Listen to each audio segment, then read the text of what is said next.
everyone, welcome back to Beyond the Veil Tarot and Astrology. My name is Candace Marie. Thanks for joining me. Happy Friday. Hope you guys are doing well. We're going to be doing live readings on the channel this evening. We're going to be taking a look at natal charts and doing some transit readings.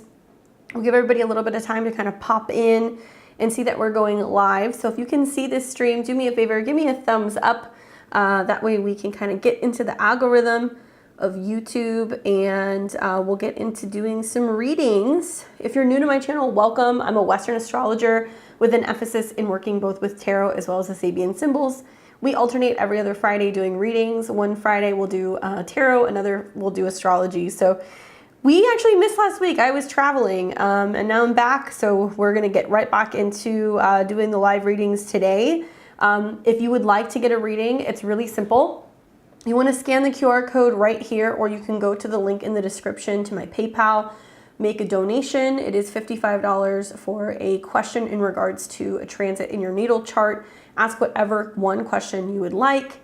Please don't forget to include your date of birth and that information. I need that in order to cast your chart. So I need to take a look at your exact time, date, and location of birth. Please spell out the month as well as the AM and the PM hour. It's really helpful. Just seeing some people that are popping in. What's going on, guys? Hey, Coco, I got you. You're level 3. Hey, Maritza, no worries. You can send that. It's all good. Hey, Amy. What's up, Awkward? Bud Island. Heather, how's everybody doing? Please bear with me, guys. I've got a bit of a cold, so I'm a little congested. So if you guys think I sound funny, I'm trying not to lose my voice. That's really what's going on, because I feel like I might have caught like a bug or something on the airplane. I've been on vacation all week. I see you, Paula. I got you. I am happy to do your reading. Just send me your info. What's up, Collins? Hey, Lily. Hey, Maria. Yeah, it was a much needed break. I spent a week in Mexico. It was lots of fun. If you guys want to, if you're a third level 3 member, if you guys would like to cash in on your reading for the month, let me know. Just a heads up, guys, we have already like a number of people who are already in the queue. I'll probably leave this open for maybe 15-20 minutes, and then I'm going to shut down people being able to sign up and get a reading. So if you want to get in the queue, please do now. And let me let you know who I've got so far. So for level 3, we've got Coco. Paula, just shoot me over that info. Enchanted Crossroads, let me know if you want to grab your reading as well. All readings are going to be by donation. We've got a couple people who also jumped in there and got a Synastry reading. It is a different price, but if you want to do that, we can do that as well. All the information is in the description. 55 donations for a question, 70 for Synastry. We need information on both people. Yes, I have memberships. So if you guys like my content, you can go to my community tab, or you can go on my YouTube page, and I have memberships. There's 3 different tiers, just a couple dollars. If you just like my content and you want to support for a little bit more, you can get in on level 2, and you're also going to get a shout out during my live videos. And if you join level 3, you're going to get a reading once a month with all of the subscriptions. So you're going to get the shout out, you're going to support my work, and you're also going to get a reading of your choice once a month, either tarot or astrology. It's a really great deal. It's actually cheaper to become a member and have a reoccurring monthly reading of your choice than it is to make a donation as a one-off. So if you guys do decide to do that, you'll be able to cash in on that today. Just making a note, we've got, let's see, we're going to do Coco, Paula, and Enchanted Crossroads.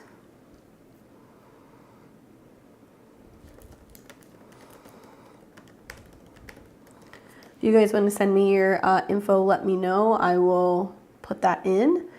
We did have a number of people who did sign up for reading who either didn't send the right amount, or I didn't have their information. So we've got Rebecca.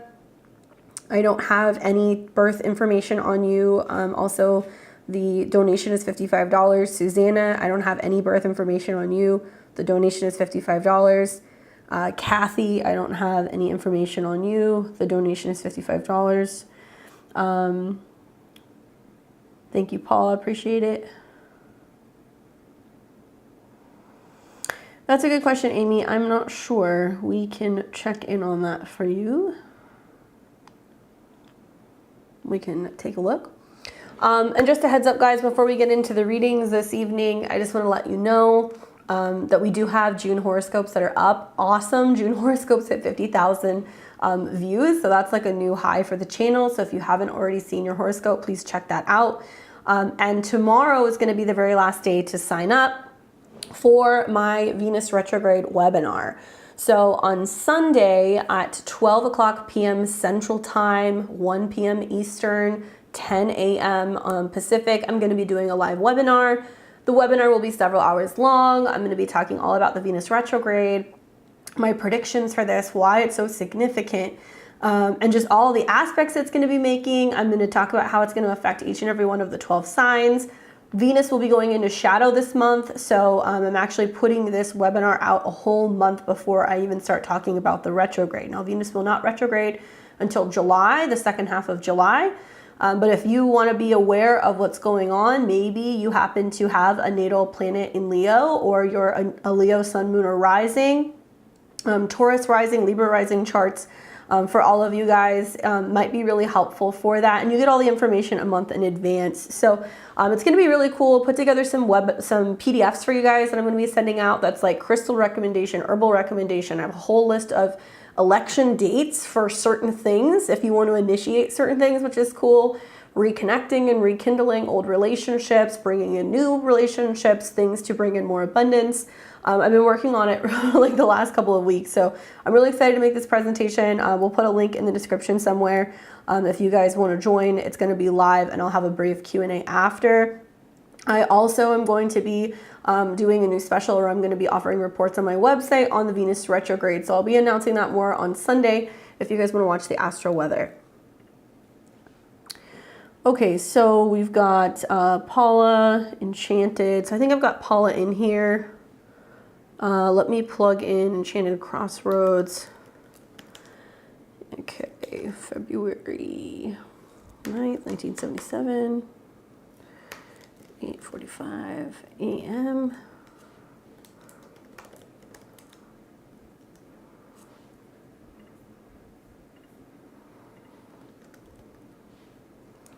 And obviously the big news that's going to be going on this week is we do have Pluto that's going retrograde. There wasn't like a major event other than that really in this week in particular for this live. I'm going to be basically talking about that. So unless you guys have a different question in regards to your transits, let me know. And I will go ahead and give you guys a quick list and let you know who's in the queue. We'll leave this up for another 15 minutes. Obviously, we're going to talk with Coco, Paula, and Enchanted Crossroads. What's up, Susan?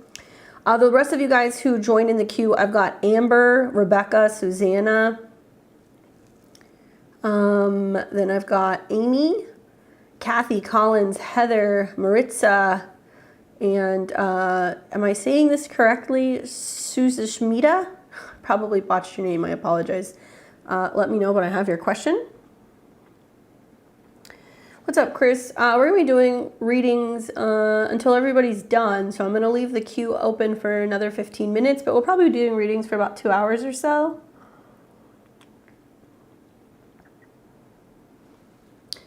So let's go ahead and get started with Coco. She was in here real early. Coco says, membership for June, just WTF is happening in my life.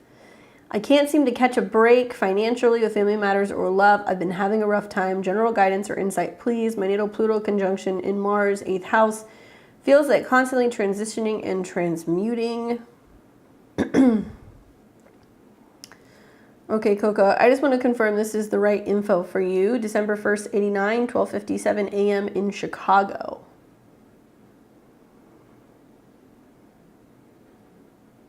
Just want to make sure that I have the right info on you. Sushi. Sushi. Sushi? Sushi? Sushi. That's what I'm gonna go with that. That's definitely not sushi. I apologize. I botch names. Coco, I'm going to assume this is you because I've got you on file for this time. 12:57 p.m. Okay, I was going to say that sounded flipped. Let's fix it. There we go. Okay. So yeah, Mars, Pluto in the 8th house. I had a feeling. All right, cool. So let's see what you got going on, right? So finances and family stuff. I mean, part of it also, I think, is just the fact that if you happen to have planets in mutable signs, right? You're double mutable. You got mutable rising and mutable sun. You're also kind of getting hit with Saturn stuff. So a lot of this can also be connected to Saturn. Finances is going to be more in relation to your 2nd house. Obviously, I'm sure you're aware, I use Placidus. I do not use whole sign system. So if we look at your astrology here, your 2nd house Placidus is intercepted. Right? So you'll hear for a Pisces rising that Aries is your 2nd house, but really for you it's Taurus. And what's interesting is you're actually about to see Jupiter is going to be breaking into your 2nd house here pretty soon, once it hits 8 degrees. Does that mean something has to happen that day? No, we need more than one aspect, but I do think that Jupiter dipping into your Placidus 2nd house can definitely expand and bring more opportunities and abundance in regards to your finances. Especially considering Jupiter is your traditional chart ruler, being a Pisces rising.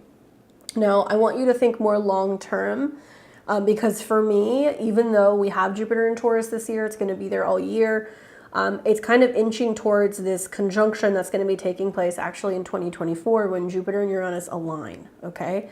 So think of Uranus as like hitting fast forward or jumping into something very significantly or significant growth of some kind. So something possibly is being seeded for you financially this year that has room to really grow pretty significantly in the spring of 2024. We also look at what's going on with your natal Venus, because Venus is the ruler of your Placidus 2nd house, right? And you've got Venus in Capricorn. I do feel like even though it's not going to come into conjunction, you know, Pluto dipping back into Capricorn in the same sign as your Venus is also going to be bringing up themes revolving around change and transformation or transmutation when it comes to your financial goals. So you're going to feel a little bit of the heat because actually Pluto is going to retrograde back to 27 degrees of Capricorn. So you're going to notice this year that, or at least for the rest of the year, the 2nd half of 2023, Pluto's retrograde is going to be bringing up themes revolving around, okay, what are my goals around resources and who am I surrounding myself with and how can I be joining groups or networking or focusing more on kind of growing with other people. I love that in the midst of some of these Jupiter-Uranus transits in Taurus this year and next year, you're going to have a number of trines, okay? So you have Jupiter trining all of this Capricorn in the 10th house.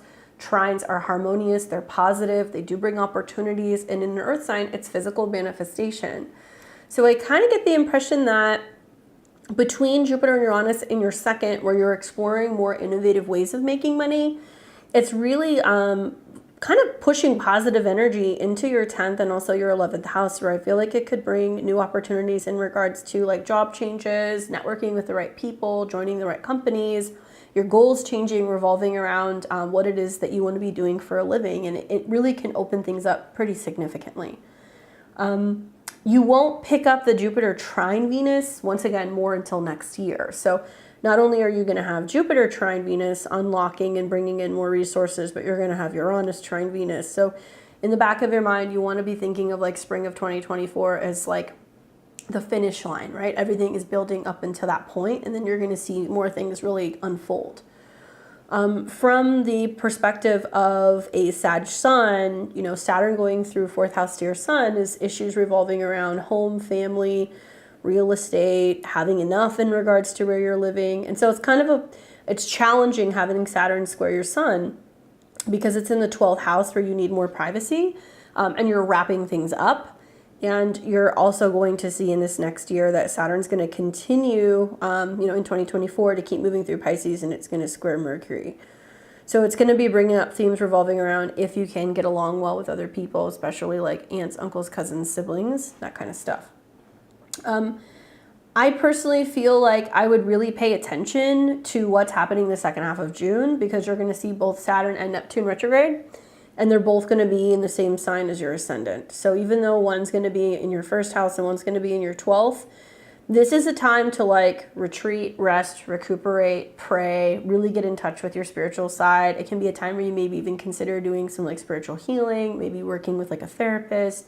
Past life regression can be really helpful, going and seeing a hands-on like energy healer, anything that's going to help you kind of work through some of these patterns. And what I like about both Saturn and Neptune in your sign is that it is sextiling and making positive aspects to all this Capricorn. So it's kind of trying to get you to work hard behind the scenes with other people, and be aligning yourselves with groups that are going to be kind of helping you go in the direction that you want to go. I've said this to a lot of Pisces risings. You're going to become most like the people who you spend time with. So take that into consideration, when you're hanging out with people or when you're networking, or, just be more mindful of who you're around, In regards to family and stuff, I think the other thing is that you do have Neptune now sitting on your ascendant, which that in itself can create some issues revolving around, connecting with people and feeling kind of like isolated and feeling more emotional, kind of vulnerable. Neptune on an angle squaring the midheaven brings up questions of where am I going, right? What is my future potential? And a softening where you're opening up to being more creative and idealistic and kind of open.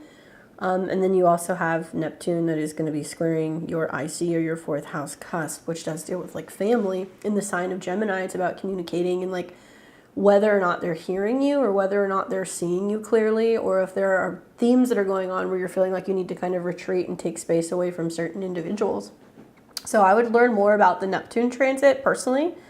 I think that having Neptune in conjunction to the ascendant, it can be really easy to kind of like lose your sense of boundaries when it comes to other people. You want to be super, super mindful of just who you're surrounding yourself with. Are you making a point to kind of close down your energetic bubble? Are you absorbing things from other people? Are you, staying on top of your spiritual maintenance? Are you taking baths? Are you smudging? That kind of stuff. Because you can be picking up a lot of psychic kind of debris from other people. Especially having Neptune at 27 degrees, it is a mental degree. So there is like a sense of really struggling and communicating and expressing how you're feeling with other people. And as the retrograde happens, it's going to retrograde back over your ascendant, which is going to be about your body. So really paying attention to your body is very important. Hopefully that's helpful just to give you a little bit more insight in terms of some of this stuff. And, I think the Pluto retrograde is definitely... You're going to be feeling that with your Venus, and I think that you're going to be talking with like-minded people about what you're hoping to achieve when it comes to your finances and like what you can be actually growing. And I think networking is is an excellent idea with some of these aspects. Hopefully that's helpful for you. So we've got Paula. Let me open up this.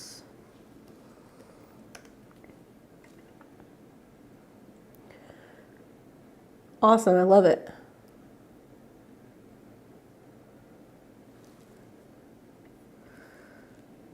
Okay. All right, Paula, I've got you here. Lots have been changing. I'll be going from an operation. What's coming up for me? Family, money, partners, job, kids.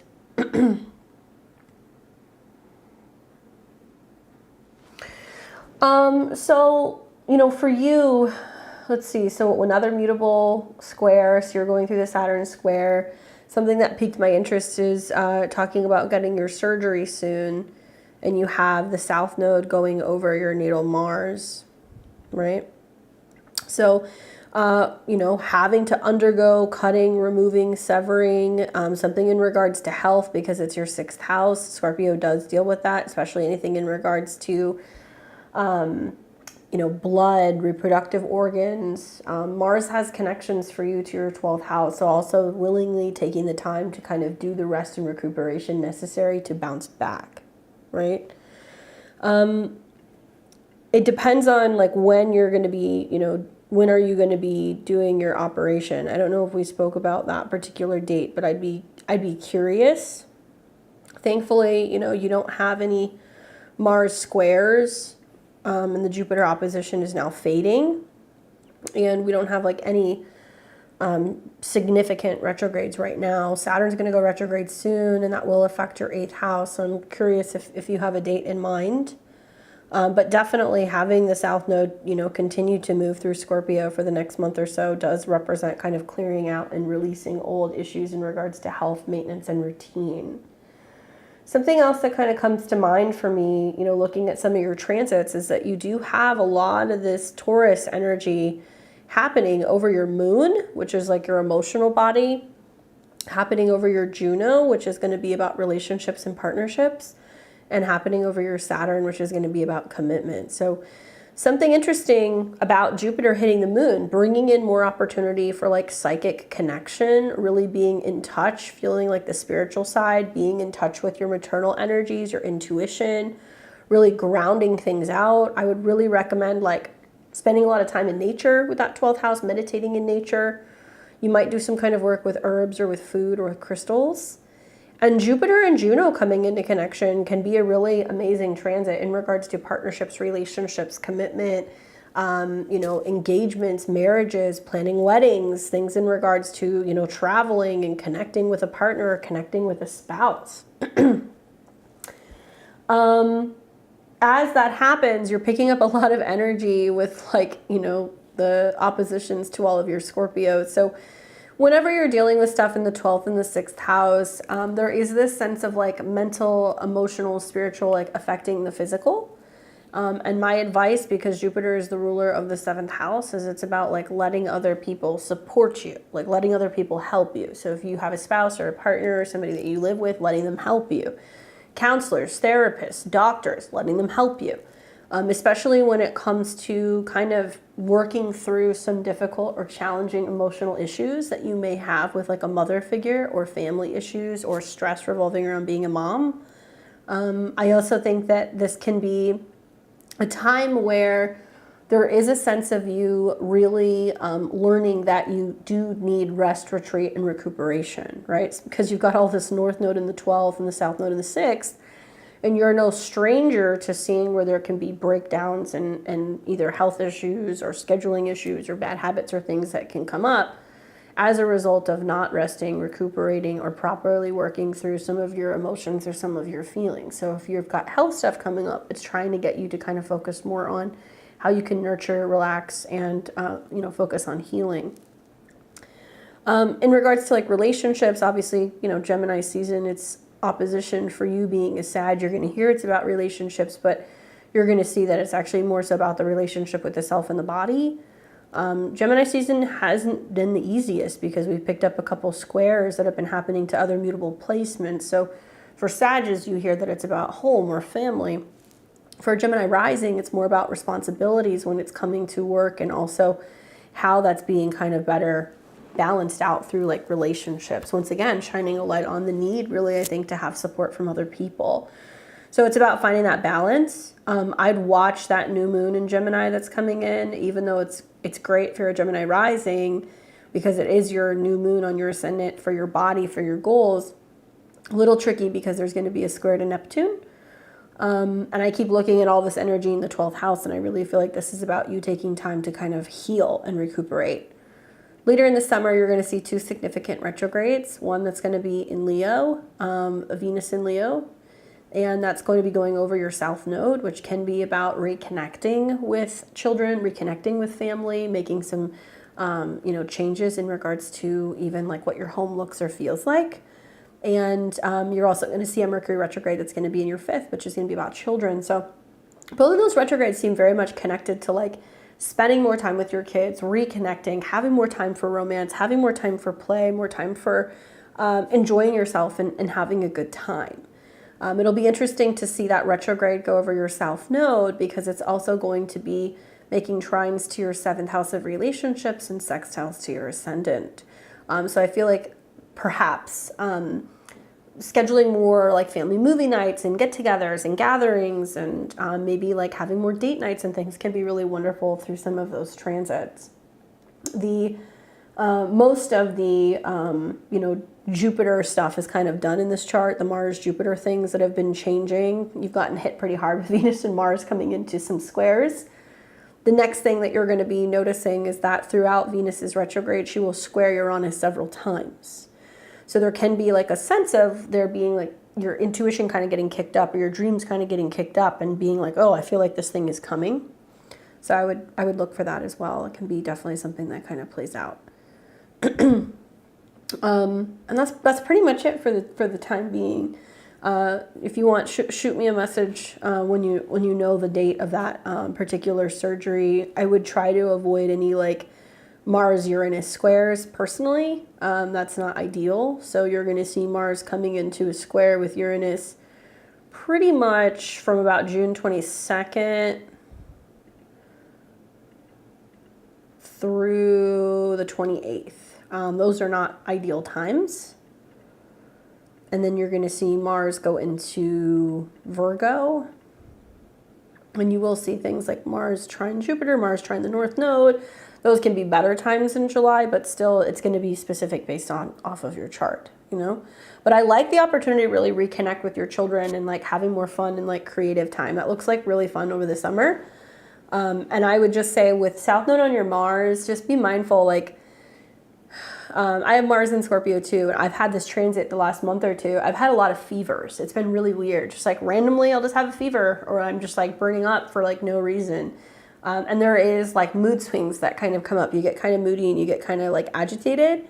So, you know, have an outlet for that. And I think like Jupiter in the North Node, kind of balancing that out in the 12th house is bringing more plants into the bedroom, working with aromatherapy, things that are going to kind of give you like more of a connection to the element of earth so you can feel like better rested and more so recuperated. Okay. Hopefully that's helpful. Let's see, who do we got here? What's up, Lindsay? I will add that to your question. Would wearing meteorite jewelry affect your energies? Well, it depends on your chart. If you have a lot of Uranus, Pluto stuff, maybe. Thanks, Chris. I'll take a look at that. We're calling last call right now if you want to get in and get a reading. And let's pull up Enchanted. Enchanted, did you have a particular question for me? Or do you want me to talk about the Pluto stuff in your chart? Is anybody else like a late degree cardinal rising sign, sun, moon, or rising, who's feeling at the square? I'd be curious to hear. Or Pluto rising charts. So Scorpio rising, the Pluto retrograde that's happening right now, it's getting ready to go back into Capricorn. It's going to be felt. It's pretty strong. It's going to be really strong over the next month because we're going to see the T-squares kind of set up. Okay, so for Enchanted, you've got some South Node stuff going on here too. I remember this. South Node Moon. So we've got Pluto that's going to be going retrograde for you. That's going to be taking place still in your natal 11th house, Placidus, so not much is going to change. And you're wondering if you're ever going to get married. Well, you've got Venus ruling the 7th house, and you've got natal Venus in the 1st. So Venus in Aries can be more challenging. Doesn't mean that you can't get married. It's just more challenging because you've got Venus in a Mars-related sign. Venus in the 1st house is like a striking appearance. It's beautiful. It's attractive. And you do have Venus that's in a trine to Saturn. As I said in a previous reading, your angles are all at 0 degrees. So having Libra at 0 degrees in the 7th house means that it's fresh, brand new energy, learning lessons in this lifetime about relationships. So even if you didn't have all of this North Node, Moon, Pluto stuff in your 7th, that would be enough for me to be like, you have a lot to learn about relationships in this lifetime, right? One of the signatures I notice about your relationships with you having Venus in opposition to Ceres in Pluto is that there is this feeling that love is dangerous, or love can hurt, or that what you love is taken away, or it's kept at a distance, or it's something that it comes with like separation.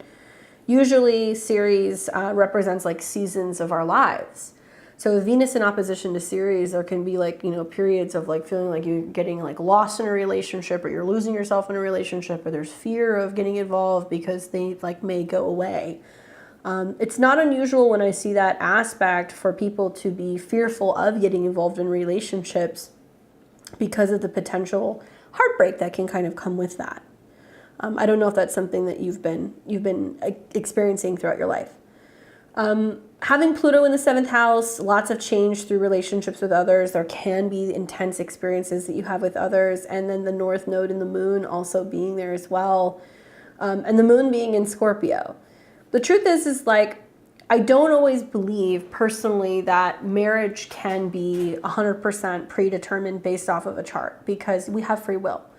When I look at, even in spite of Venus in opposition to Pluto, you have a Venus trine Saturn, which means that you may marry or get into a committed relationship while you're older in life.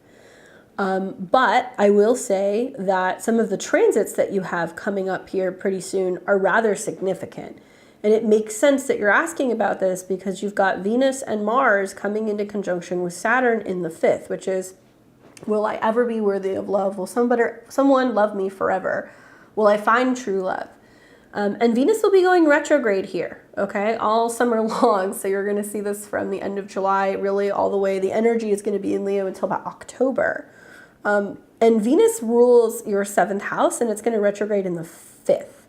So you've got 7th house commitment, marital type energy, retrograding in the 5th house of true love over your natal Saturn, and it's going to trine Venus.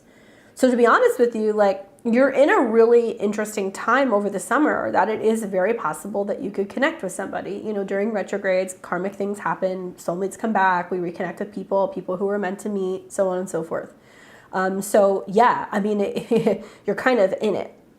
Something else you want to look at also is outer planets and their aspects to your natal Venus. So we've got not just Venus and Mars that are trining, which moves pretty quick, but we're going to see Jupiter is going to sextile here, next year. We're also going to see that, Pluto is going to start coming in when it's in Aquarius into a sextile with your Venus. That's helping. Obviously, years 30, 42, 54, right? These are kind of annual perfection years connected to your 7th house. You can also look at your progressions to see if there's something going on in your progressions where there's planets that are aligning. During my Venus retrograde lecture, I'm going to be talking about how Venus is going to retrograde, and she's going to come into contact with a couple different asteroids. She's going to be coming into contact with Lilith, which is going to bring up the themes revolving around like raw love and lust and sexuality and temptation. She's going to come into contact with Juno, which is going to be about commitment. I do think that the Venus retrograde is going to bring up a lot of drama just generally out in the world. But I actually really like it for a Aries rising chart. I feel like it's going to be good for getting back in contact, in touch with your inner child, your inner romantic, and it can definitely bring somebody very significant in. And when Venus and Juno are aligning, there can be opportunities for meeting potential future partners or spouses. So I do think that that's very possible for this chart. I also feel like you have the North Node that's coming up on your Chiron, and it's going to be bringing up themes revolving around personal self-healing and accepting of the self. And you're going to see that you're going to have your reverse nodal return. So it's like the more that you're doing the work on yourself, the more likely you're going to be in relationships that are going to be like complementary to your energy and where you're going. And I think that your goals are just changing in general with that Pluto-Mars stuff that's kind of happening. You've got Pluto squaring your moon. So it's almost like it's more about you, who you are, what you're doing, who you're aligning with, what your goals are, what groups you're becoming affiliated with, getting out and socializing and giving you the opportunity, I think, to perhaps like really connect with someone. Yeah, it's going to be a really interesting time for you. I feel like if there were a time that I would be like, yeah, most likely there could be a commitment in a relationship, like a marriage. I wonder if this is going to be happening closer to when the North Node and Venus are coming into conjunction, and then you're getting ready to have a Juno transit in your 7th house. So that's looking closer to like summer of 2024. Juno on the North Node, Jupiter coming into a trine. You're going to have Venus coming into conjunction with Juno. So kind of like summer through fall of 2024 looks really strong. And then you're going to have your Juno return the beginning of 2025. Now, you still got some other stuff going on. You know, Saturn and Neptune is going to be kind of coming into Aries over these next couple of years, sitting on your ascendant, which can be a representation of like, oh, I would, you know, if it's easier for me to be alone, I'll be alone. The South Node is going to be going through your 7th house. So I'm not saying you can't be in a relationship, but you're going to be more so self-focused. And the people who come in have to understand that you're more focused on the direction of where you're going and what you're developing within your life. But I think with Venus trine Saturn, I think with the North Node in your 7th house, I also think with your Sun trine the North Node, it's like once you really figure out who you are and you make peace with who you are and not feel like you need another person and you're not seeking, that relationship kind of shows up and it finds you. And usually with Venus in Aries, you go after what you want. But I have a feeling that it's like right when you're finding peace and you're on your own, you're going to find somebody who's going to be like, I choose you. And you're like, wait, what? So it'll be interesting to kind of see how that plays out. But I would encourage you to look at your progressions as well to see if there's more that's kind of coming through that. Hopefully that's helpful for you. Really cool chart. I always like looking at your chart. Readings are now closed. We appreciate your guys' patience.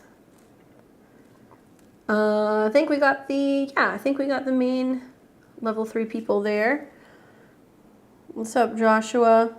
Been feeling lots of things since February. Have a chance to relocate. Lilith is an asteroid. How do I figure out which rocks affect us deeply? Space is full of asteroids. So asteroid goddesses, certain astrologers work with certain asteroids. Some astrologers don't work with any asteroids. It just depends.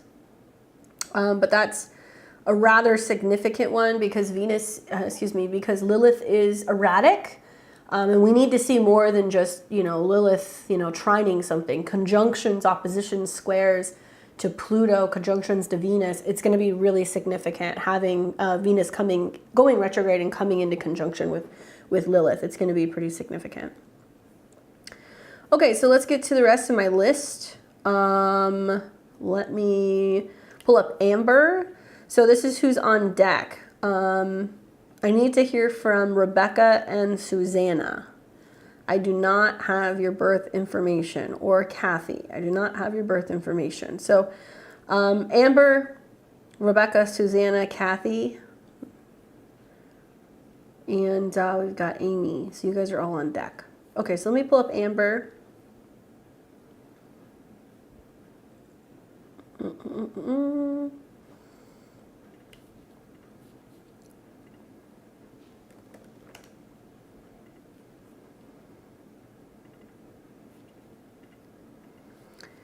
And Amber was asking a Synastry question about her and Allison.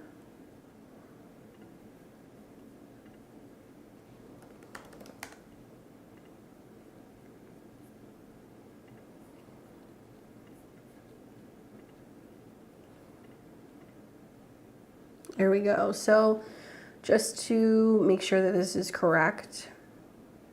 Amber, I've got you here February 25th, 82, 12:50 p.m. And that was in California at 12:50 p.m.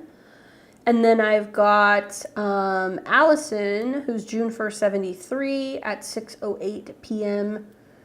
And that was in New York. Okay.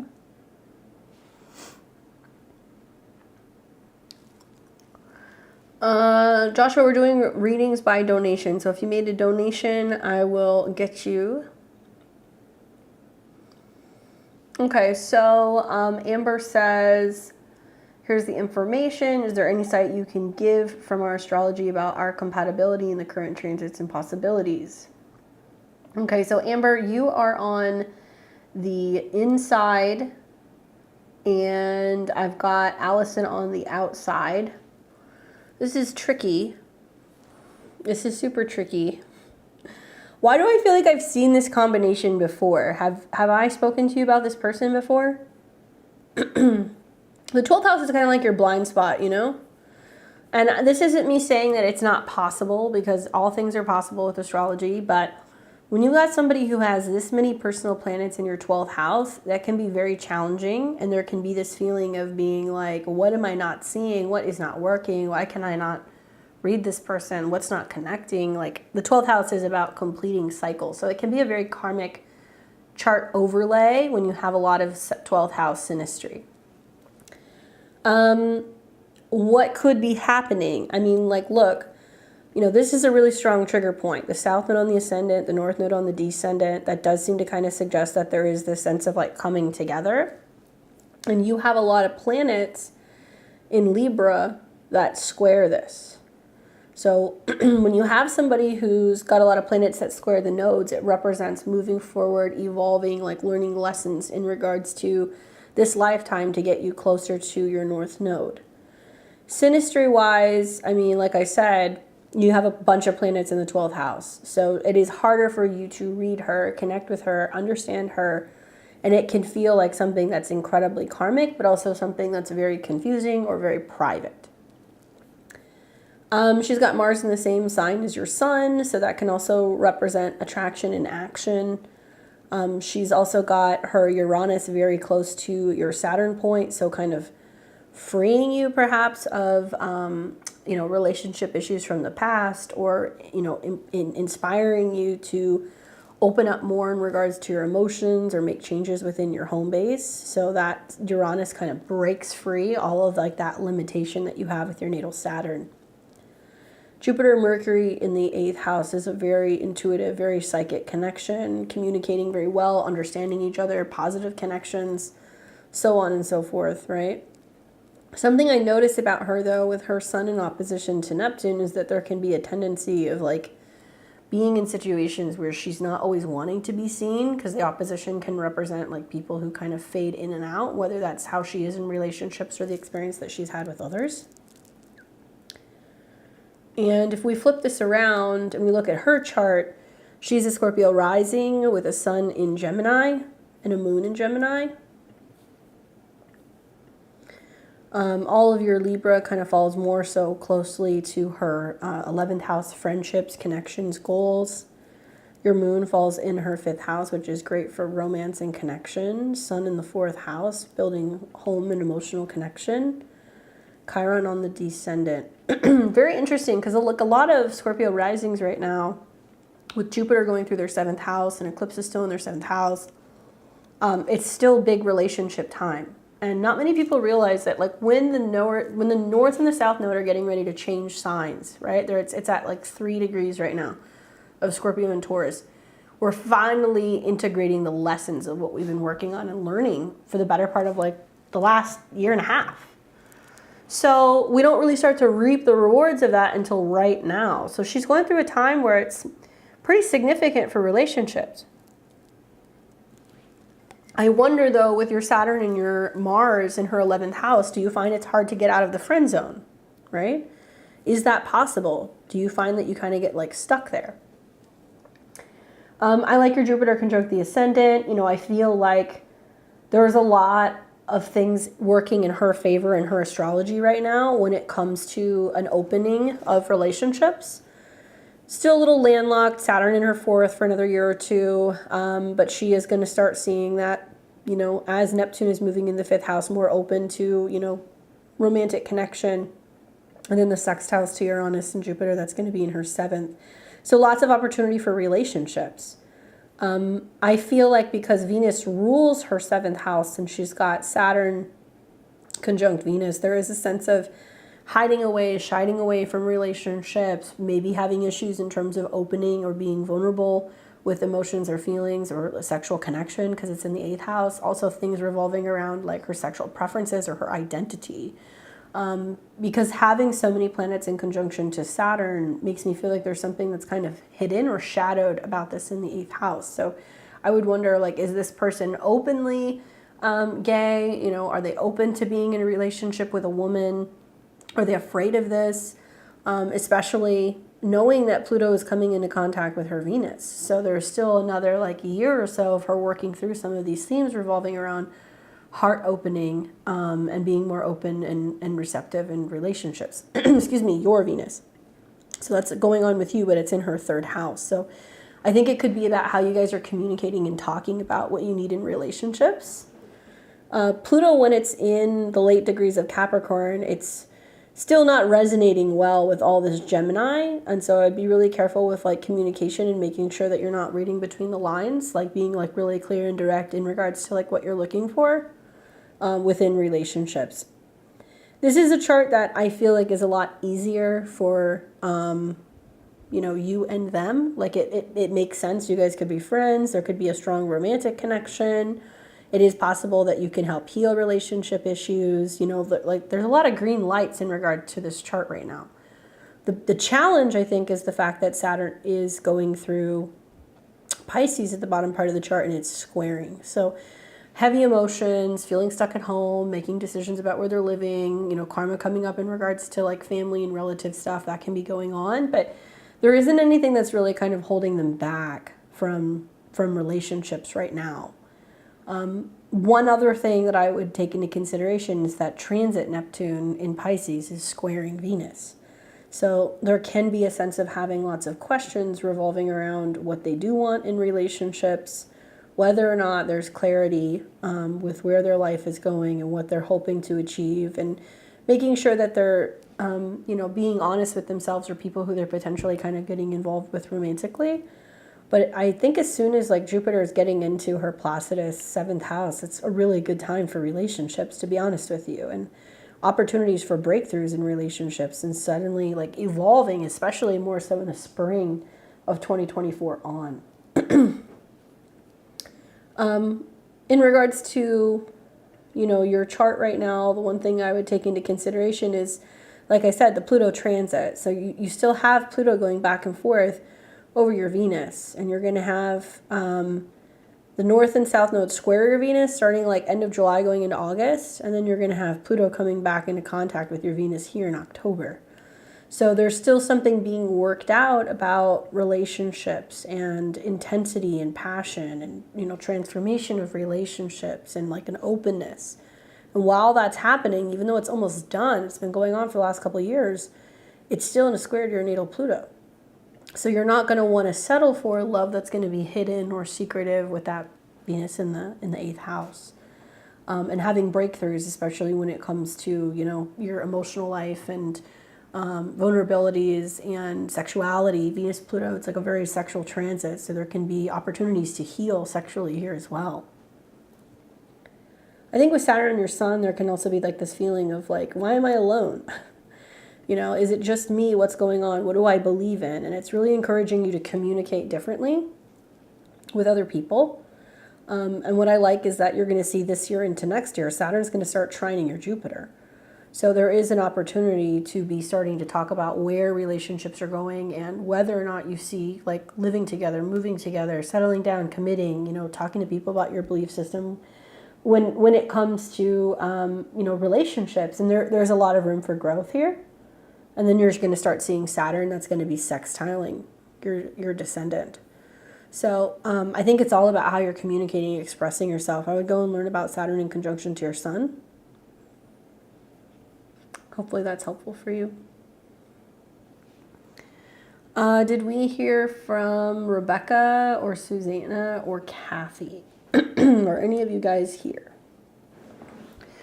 If you're not, I'm going to keep moving along. I've got Amy, Collins, Heather, and Maritza. So I'm going to see if these ladies pop up, but we're going to keep on moving on. Thanks, Josh. Appreciate it.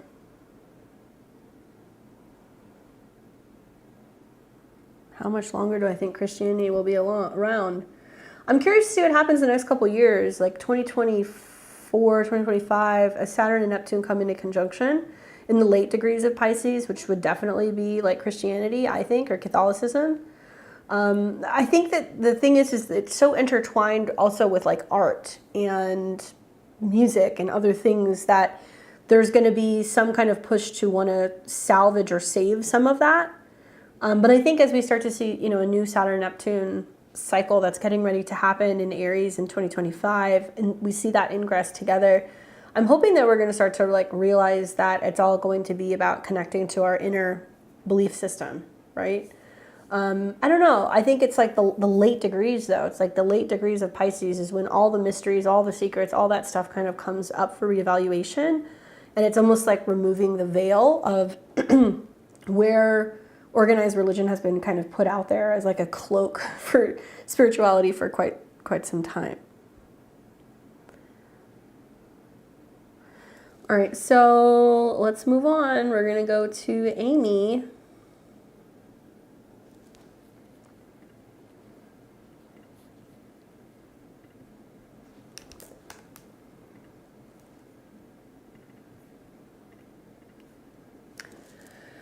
All right, Amy, October 1974, 2:11 a.m.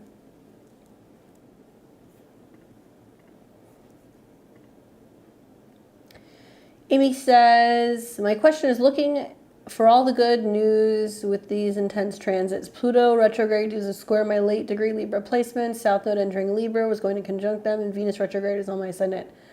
What should I look out for, plan for? I'm not afraid of the Pluto transit. The square to my Libra stellium really helped me transform my life, but I'm wondering what story it's returning to finish. Good question.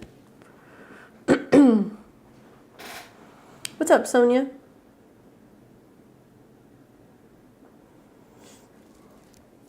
All right, Amy, let's take a look. So you got a lot of stuff going on. I mean, obviously, yeah, something that really piqued my interest was your ascendant and the fact that Venus is going to retrograde there. Being somebody who has so many planets in Libra, you still have, you're going to have effects, right, when Venus goes retrograde. So definitely be listening to your ascendant as well as your, your sun horoscope. For me, and this is just my 2 cents because I recently had a South Node go through my stellium, I've just noticed that it's an amplification of some of those energies, right? Because the South Node is kind of saying like, hey, this is how we have a tendency to behave. This is what we're doing. This is what we have the opportunity to let go of, but also what are we taking away from this? How are we having like downloads and getting in touch with this energy naturally? I would encourage you to go back and look at what was happening in the early 2000s, the last time we had this South Node transit. It's colorful because the Venus retrograde in itself is very much tied to the South Node changing signs, because the last year and a half we've had the North Node in Taurus. So it's been about pleasure and resources and money and food and self-esteem and security and material goods. Now we're going into an 18-month period where we're going to have the North Node in a Mars-ruled sign, Aries, which is going to be more selfish and more action-oriented and a little combative and a little fresh and feisty.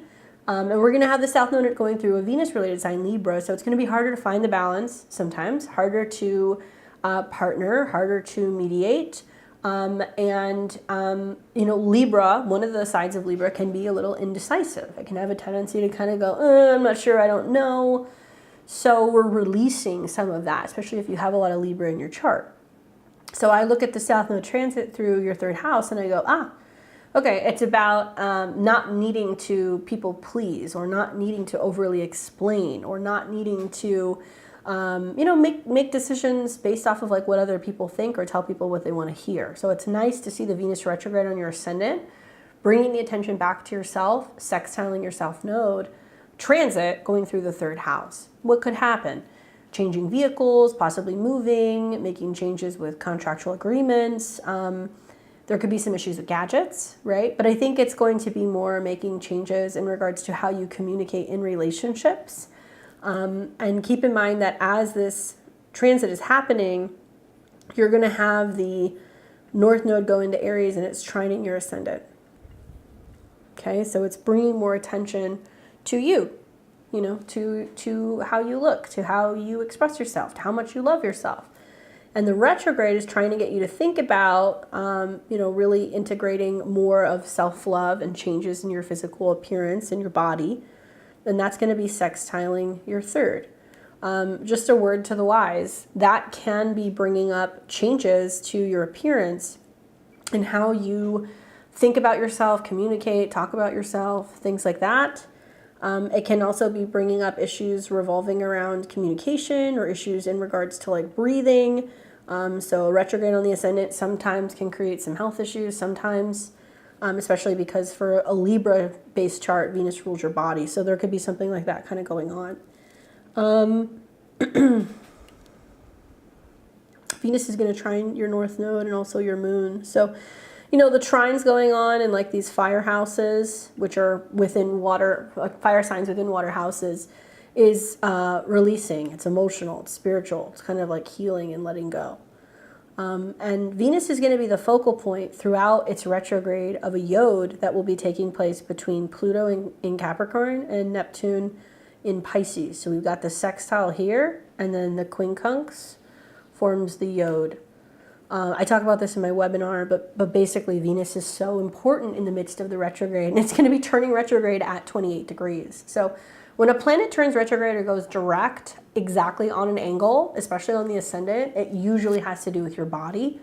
And the ruler of this is the sun, and it's going to be sextiling the sun as it comes into a conjunction. Watch out for contracts. You know, you might need to renegotiate something like a lease or some kind of term. I would be very careful with driving with the South Node conjunct the Sun in the third house and the Venus retrograde on the ascendant. There could be somebody else who's not being very careful in transportation, because third house can be transportation. I say that because you've got Pluto coming in for the square. There can also be more stress in terms of how you're communicating with like romantic partners. And you know, yeah, Pluto going retrograde and dipping back into Capricorn, you're going to feel it. You're feeling it come into a square again, exactly with Uranus, but also with your sun. And for a Leo rising chart, just in general, you're going to hear, oh, Pluto's going retrograde in Capricorn. It's in your 6th house. That's about your health. It's already been on the cusp of your health. So here's one health transit. Here's another health transit. And when the sun and the South Node come together, you have lower energy level. Like you just feel like wiped. And you're going to have eclipses there as well. So I think like I would really manage over talking, over like lecturing people, over bending over backwards for people too much, like overly explaining, like something like that. Like you're going to be kind of pulling your energy inward and focusing more on not feeling like you have to over explain or over support people, right? It might be just about like listening more and speaking less. What's up, Sonia? Yeah, I have gotten a cold, unfortunately. It does not happen often, but when it does, it's pretty gnarly. I kind of need my voice to work. Hopefully that's helpful for you, Amy. I'm not as concerned about the Pluto square as I would say really pay attention to that Venus retrograde and know that the Venus retrograde is in a trine both to the North Node and it's in a sextile to your Sun. So this is all about like reintegrating back into the self. Focusing on the self-love, and just I'd be really careful with making any significant changes to your appearance. And I wonder with that retrograde and Pluto going back into your 5th house, if there's like pressing matters in regards to like relationships in your love life, and needing to have, you know, conversations or feeling like you need to kind of just have, you know, chit chats with people about what's on your mind in regards to relationships. Okay, let's see. Who do I have next? So just to give you guys a heads up of who else I have. Collins, Heather, Maritza, Sushi, Stephanie, Lindsay, Tracy, Danielle, and Hans. There were other people like Rebecca, Susanna, and Kathy. If you're here, please let me know. Thank you. I'm doing it all. Honey and fire cider and ginger and lemon. I have 4 planets in my 2nd house. So when I get sick, I lose my voice. Okay, so let's look at Collins. Let's pull this up. I know it was Ben and Collins.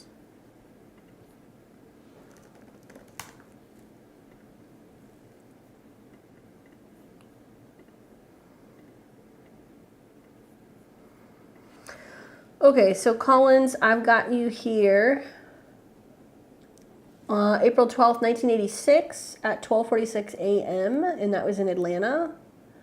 And we're also looking at Ben, 6/4/84, and that was 3:15 p.m. in London. She says, hi, this is a follow-up on a reading about custody. I am Collins and the mother of Odette. I'm currently having I have custody of my child after There was an accusation of abuse. We're in an ongoing custody battle. He's been diagnosed with manipulative grooming, narcissist. Something very dark happened. I've been following her as to whether should have really had a one-on-one, but the proceedings have been expensive. Can you give me the information for your daughter?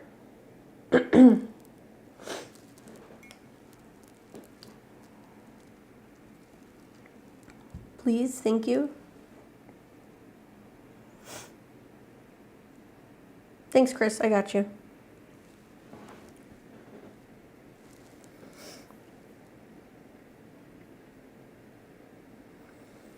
So just looking at your astrology right now, Jupiter coming into contact with Venus is going to be good for having your daughter in therapy, having her speaking with someone, something that's going to be about psychological healing, especially at a 12. You'll have this pretty much all year.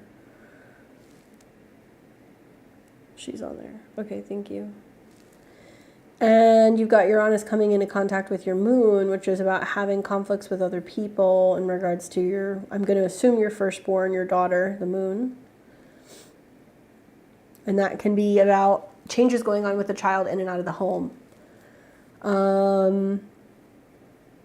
And Pluto is actually in a square with your nodes right now. So it's about you trying really hard not to kind of blow up on people, especially at 29 degrees. You've been in that for like the last year or so, and that's kind of coming back for a little bit. It's going to calm down, but it's going to get kind of intense there over the summer, especially June and July. Just in general, and you know, a lot of people give me shit for saying this, but this is quite literal with the astrology. When Venus goes retrograde, right? Venus does rule about indulgence and pleasure and things in regards to, you know, like sexual connection. Venus will go retrograde and will square Uranus in Taurus, and it will also square Jupiter in Taurus. So we're going to hear a lot about, unfortunately, child abuse. We're going to hear about how that's connecting to Hollywood, how that's connected to the banking institutions. We're going to hear all about that stuff. Whether or not it makes mainstream headlines, that's literally what the astrology is going to be about. So I look at your transits with Venus going retrograde, and Venus rules your child, squaring Uranus and also the moon, and like just really being hyper focused on like providing and being there and supporting her. And the 8th house is about uncovering of secrets. So that like June, July, August period of, you know, Venus coming into shadow, being retrograde, can be a time where there's a lot that's uncovered and there's like more research or more things that actually come out through therapy at that time. Okay, so when I look at that with Ben, and I know I looked at Ben's chart, Ben's a Libra rising.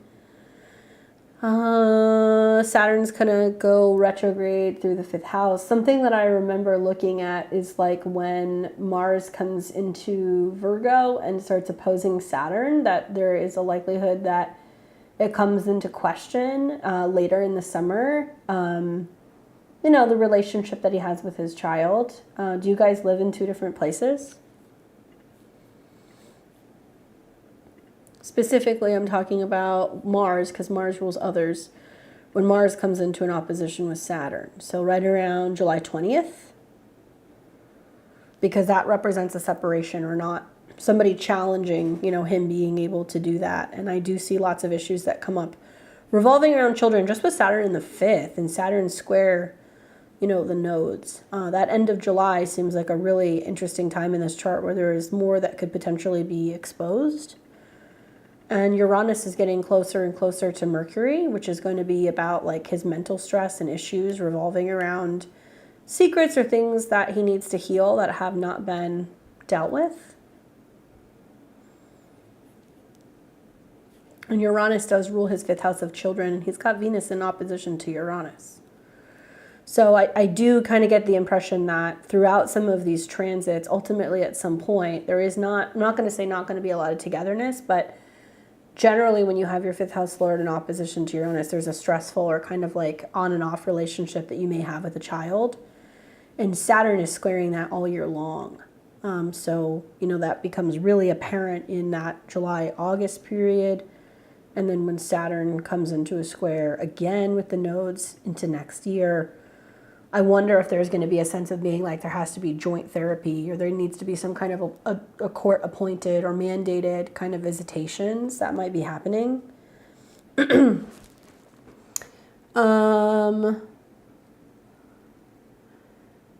then 10/14/2017. Let me look at that.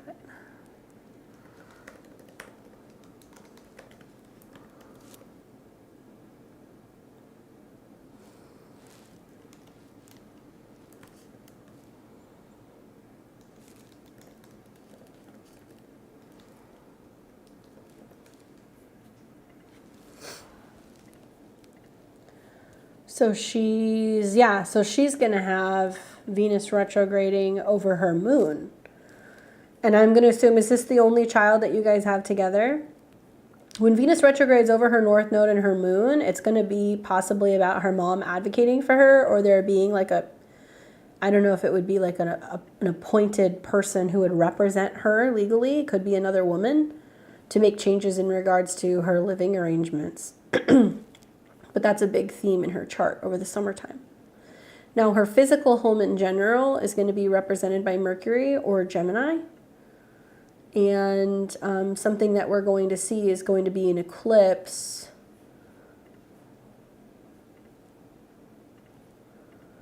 pretty close to her Mercury. That's going to be right around October time, which could prompt a change in her living situation here.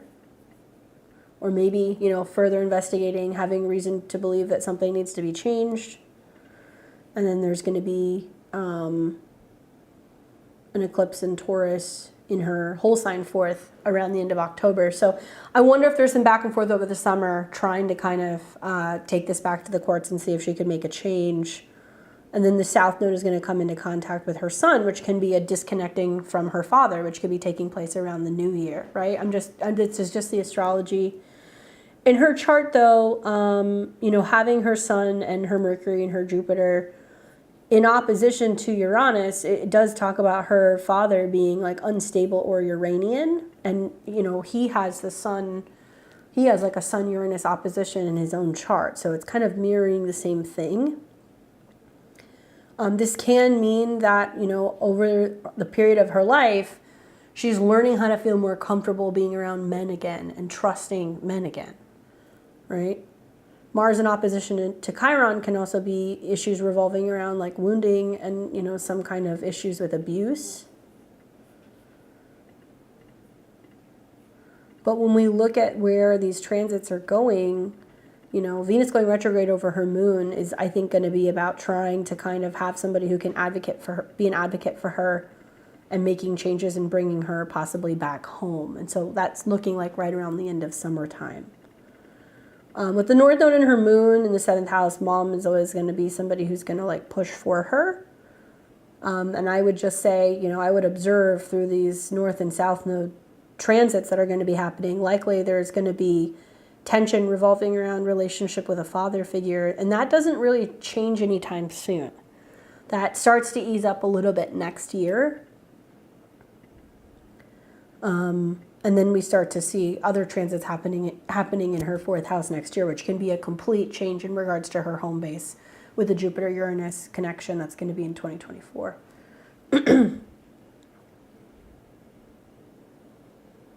Hopefully that's helpful for you. Sending you lots of good vibes with some of these transits. That definitely looks challenging, but I think with Uranus and Jupiter in your 5th house, the focus in really being able to protect and take care of your child is going to be the number one thing. And also it's going to be about, needing to make the changes within the home base. So you'll be very focused on having her in a space that you're going to feel like she's safe, right?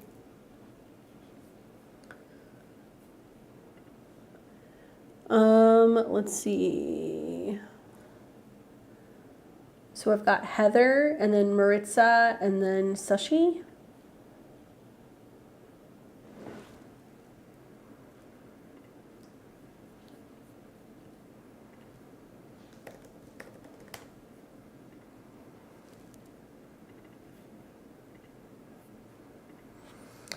All right, Heather, let's see here. We've got you general reading, lots of soul work going on, 8/12/85, 3:06 p.m. Temple, Texas. Ooh, it's the Saturn square, my darling. And the Uranus in opposition to your Saturn. Let's talk about it. How are you doing with that Saturn transit? How's your body doing? Saturn in a square to your ascendant here. Oops, creating some issues. You got to pay attention to your health, pay attention to your body. That's very important. I also think that it's going to be representing challenges with emotions in the home base in the past and reflecting on family situations revolving around where you're living as well. So that Saturn square is not easy, especially at a 4. You're going to have that Saturn square kind of going on a little bit, you know, really until the end of this year, trying to get back into a routine. Okay. So technically Saturn's going to be in your 3rd. So it's all about getting out, walking, listening to podcasts, doing some journaling, reflecting. Reading tarot would be great as an exercise for you daily, right? 3rd house is what you do with your hands, and Pisces is more spiritual. But Saturn squares are challenging, and it does represent a sense of needing to kind of stop, slow down, reevaluate, right? I'm also looking at you getting ready to have your Mars return. This is happening in the next day or 2. So you're kind of playing with home field advantage, having Mars in your sign, and the fact that it's going to be making trines to your ascendant and also to Uranus. I'm wondering, over the summertime as Venus goes retrograde here, how is your philosophy on life changing? What are you returning back to? What faith or what practice are you returning back to? Are you going back to school, or are you visiting a place that you haven't seen for a while? Are you reconnecting with a mentor, right? Doing all that. I do tarot every morning. Breakup happened. Yeah, I mean, Saturn, when it squares the ascendant from the 4th house, the whole sign house, it can bring up this feeling of, oh, I'm alone. Why am I alone? Why is this happening? And it's not just squaring the ascendant, it's also squaring the descendant. So it's bringing up the themes revolving around not having another person to kind of fall back on. I love that. Coming back home to yourself. And a lot of this is also going to be about integrating Pisces type elements into the home. You know, get yourself a really nice tub caddy, do those salt baths, you know, do your daily affirmations, smudge, do all the things that you need to do to meditate, rest, recuperate, and really be your own parent, because you got to take care of yourself emotionally. The 4th house is the foundation of the home. So you're kind of building all of that. And it can feel like some of your goals or some of your professional, things that you want to have happen feel out of reach. It's kind of natural that way because this is the lowest part of the chart. You're going to see Saturn swing through this going into next year. It'll hit your IC. I think the question is what is it that you really want when it comes to your private life or when it comes to your home, right? Or your family or where you're living. What do you need to deal with in regards to a situation, in regards to one of your parents, perhaps? So that's not kind of playing out, in relationships as well. On the back burner, you've got Uranus coming into an opposition with Saturn. So you're seeing where not clearing stuff out does create some habits and some patterns and some health problems or some burnout. Saturn wants restriction and Uranus wants freedom. So definitely work with herbs, aromatherapy, crystals. Maybe talk to an herbalist, somebody who can help you work through some of these emotional changes that you're going through so you feel better supported. That can be really helpful. And I like actually that, you've got Jupiter that's going into this house as well. So getting back into a routine, right? 6th house is routine, going to the gym, cleaning up, getting our to-do list done. But Taurus is slow and it's something pleasurable. So it's not going hard at the gym. It's I make an effort to go for a walk every day, but it's through this park that I really like with the beautiful flowers, right? Or I'm really taking my time when it comes to crafting and putting together healthy meals to support my body. So it has to be something that's pleasurable. That's number 1. And number 2, it can also mean that you're spending more time with pets, or you're spending more time with, people who are going to be helping you heal and kind of be on the mend. I'm curious to see what happens to the Venus retrograde because it's going to go through all of your personal planets. Obviously, the sun is representation of you personally. So self-love, Mercury, which is going to be about, potential relationships, Mars, which is also going to be about action, Just Venus going retrograde over these placements, it's not unusual for somebody from the past to come back, or maybe you're traveling and you reconnect with someone. So that's very possible. And I do think that coming out the other side and like watching next year as Jupiter goes into your 7th house and you're going to have lots of opportunities for like relationships, that's not going to be a problem. I'm really glad to hear you're doing the work now, because if you didn't, it would have been a little bit more challenging to kind of move through some of this stuff when Saturn goes deeper into Pisces next year and comes into a square with Uranus and also with Chiron, so April. So if this had continued, like if a relationship had stayed around and it wasn't conducive to your growth or your, development or just where you're going with life, it would have been a lot harder to kind of rip that Band-Aid off in April of next year. So you're getting the show on the road early. Really do the work, okay? That's the best advice I can give you from somebody who has Saturn in the 4th house. Maybe look at, feng shuiing your space, maybe look at rearranging some furniture. Really do the work that you need to on an emotional level, so you're building that foundation that you need, because you're going to, even if you do that this year, there's a check that's going to come spring of 2024. Okay. But yeah, look, the transits right now are no joke. All the planets that are squaring the nodes, Pluto square the nodes, people don't want to change. And you got Pluto hanging out in your 2nd house right now. So it's all about building that self-esteem, building the self up, reevaluating your own self-worth. I'm reading what you're saying. I'm afraid that I cannot hold space for someone else right now. Yeah, relationships can happen at any time. I would say pay attention to when Venus is going retrograde back over your Mercury. If you're meant to be with somebody or somebody's meant to come into your life, it's going to be happening in August when this happens.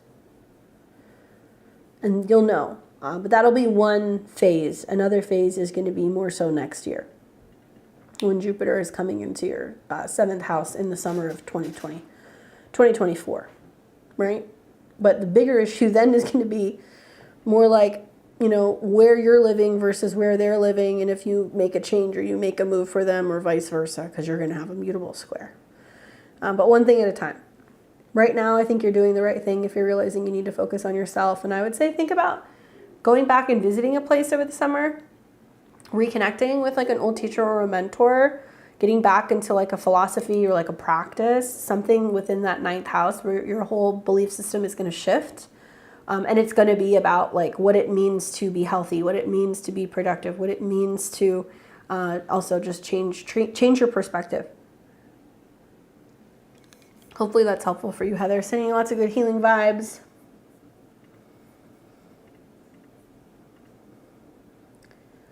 I've got Maritza. And, oh, thank you. Thank you. Change that one. Thanks. Appreciate it. We've got Maritza, Sushi, and Stephanie.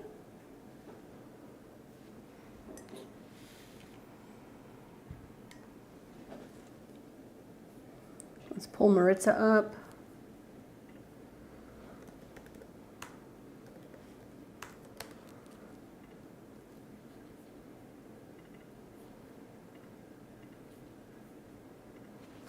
All right.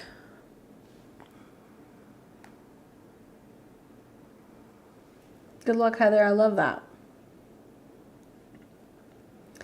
All right, Maritza, I've got you here August 25th, 84. And that was in the Bronx at 9:47 p.m. Hi, Candace. Thanks for all you do. Please help me figure out what changes I need to focus on, making Pluto retrograde and all these squares happening. What am I supposed to be doing in my career or personally with all of this? Ooh, girl. Well, let's just go back in time. And let's look at when you've had these other squares. So obviously, your ascendant is 29. Your descendant is 29. And you've had Pluto squaring here for a bit. I want you to think about like March through June of 2022. And I want you to think about January through about April of this year. Okay, those are the 2 times that you had the Pluto square. So those of you guys who are like, what are you talking about? We're looking at Pluto going in and out of the late degrees of Capricorn.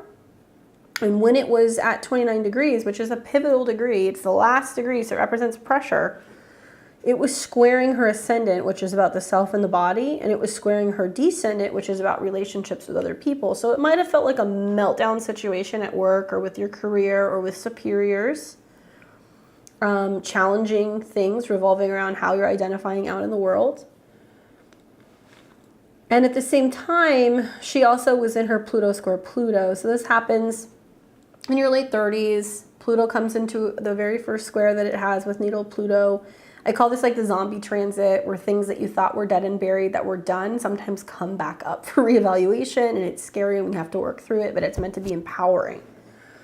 So this is a little different now. Because we're getting ready to see Pluto retrograde while the south node of the moon is in conjunction to her natal Pluto.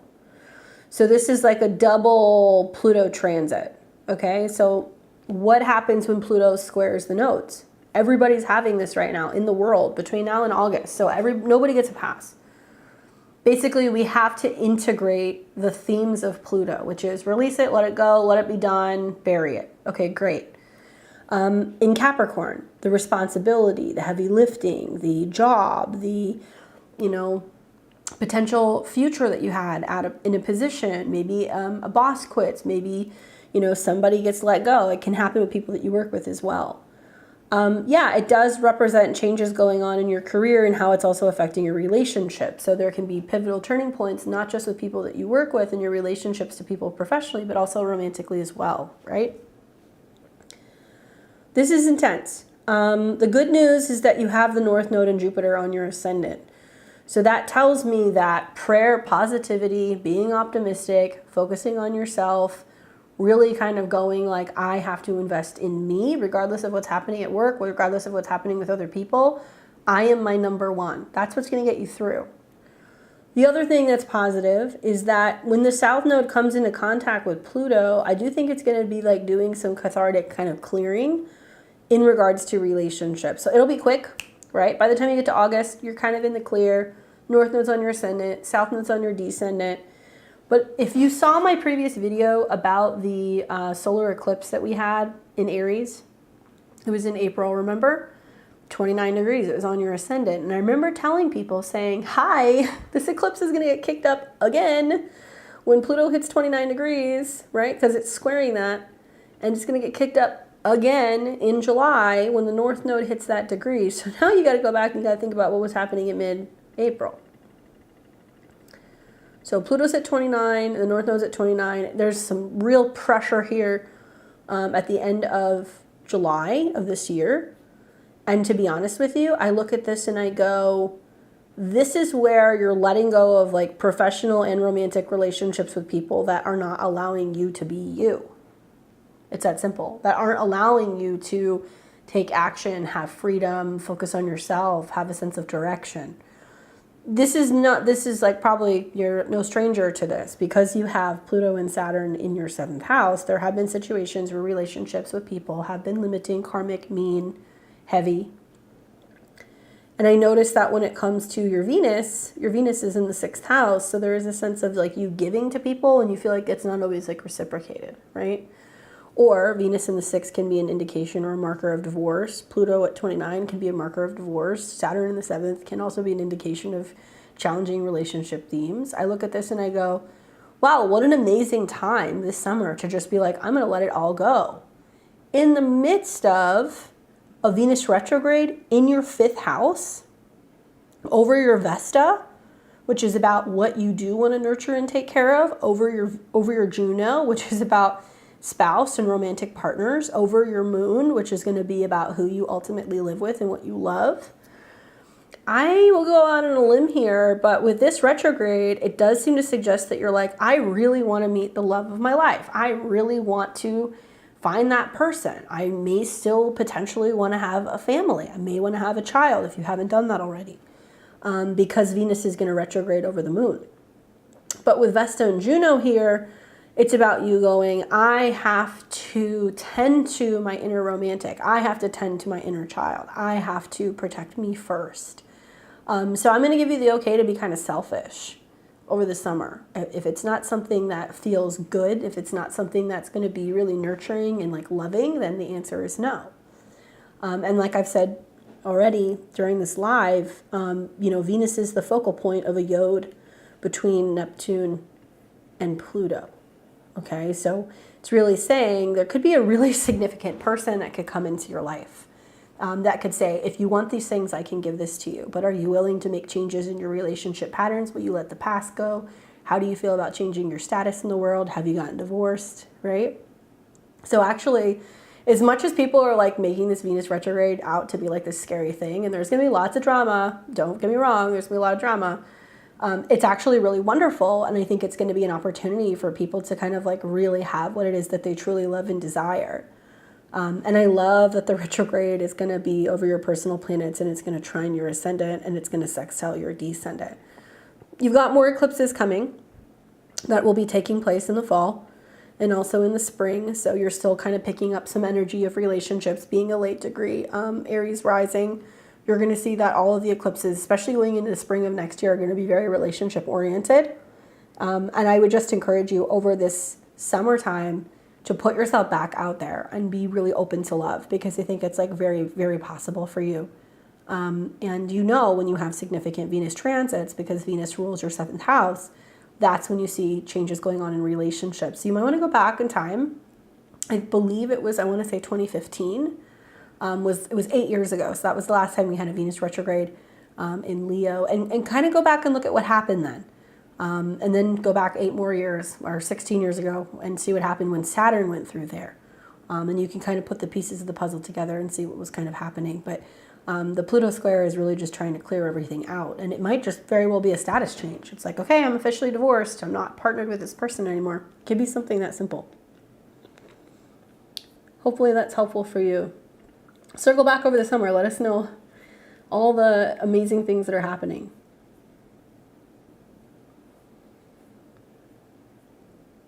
Okay, so I've got people now that I have to put in. So if you guys just want to give me a second, I'm going to plug all of you guys in. I've got, let's see, Sushi, Stephanie, Lindsay, Tracy, Danielle, and I believe it was David. Is that the correct name? Chris, sorry, Chris. So let me plug you guys in, and then I will be able to read your charts for you. You're welcome, Maritza. Good luck.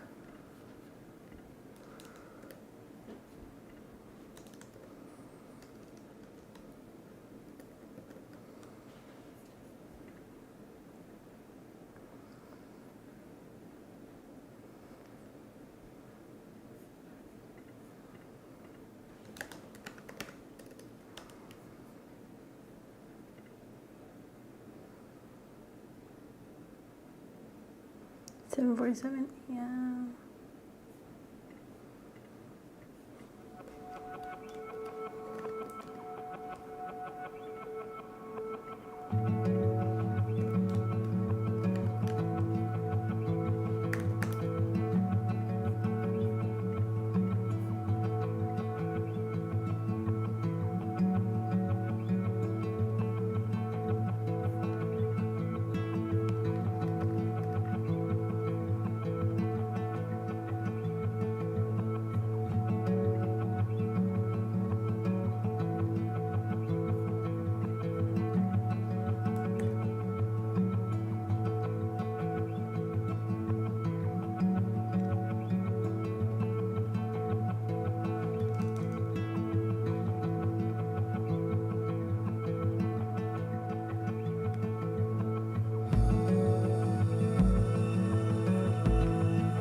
Hey, Sushi, you have another area that you can give me, because Kolkata is not coming up. Is there another major area near where you were born, or is it under a different name?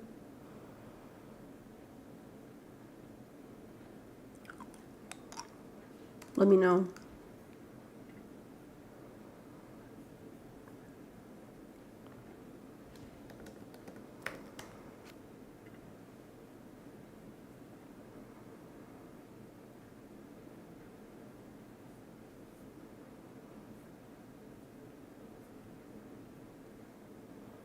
Oh, there we go. Okay.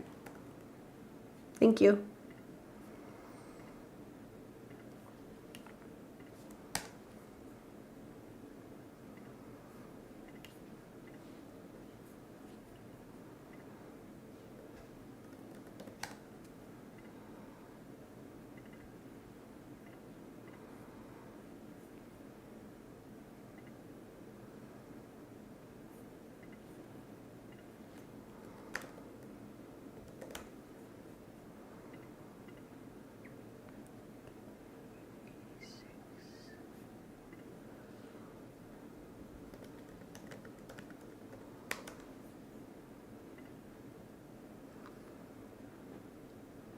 .4:06 p.m. Worcester, Mass.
Right, and then we've got Chris, December 28th, 81.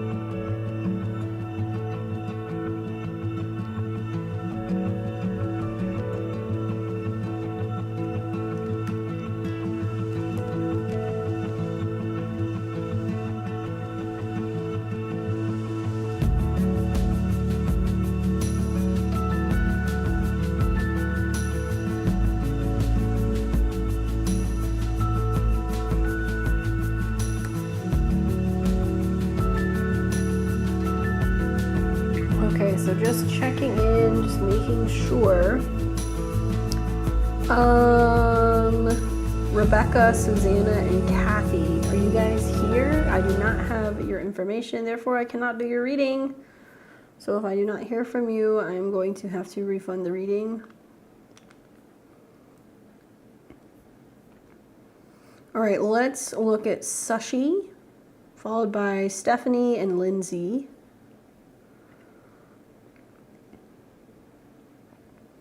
Sushi, I've got you here December 5th, 92, 7:47 a.m.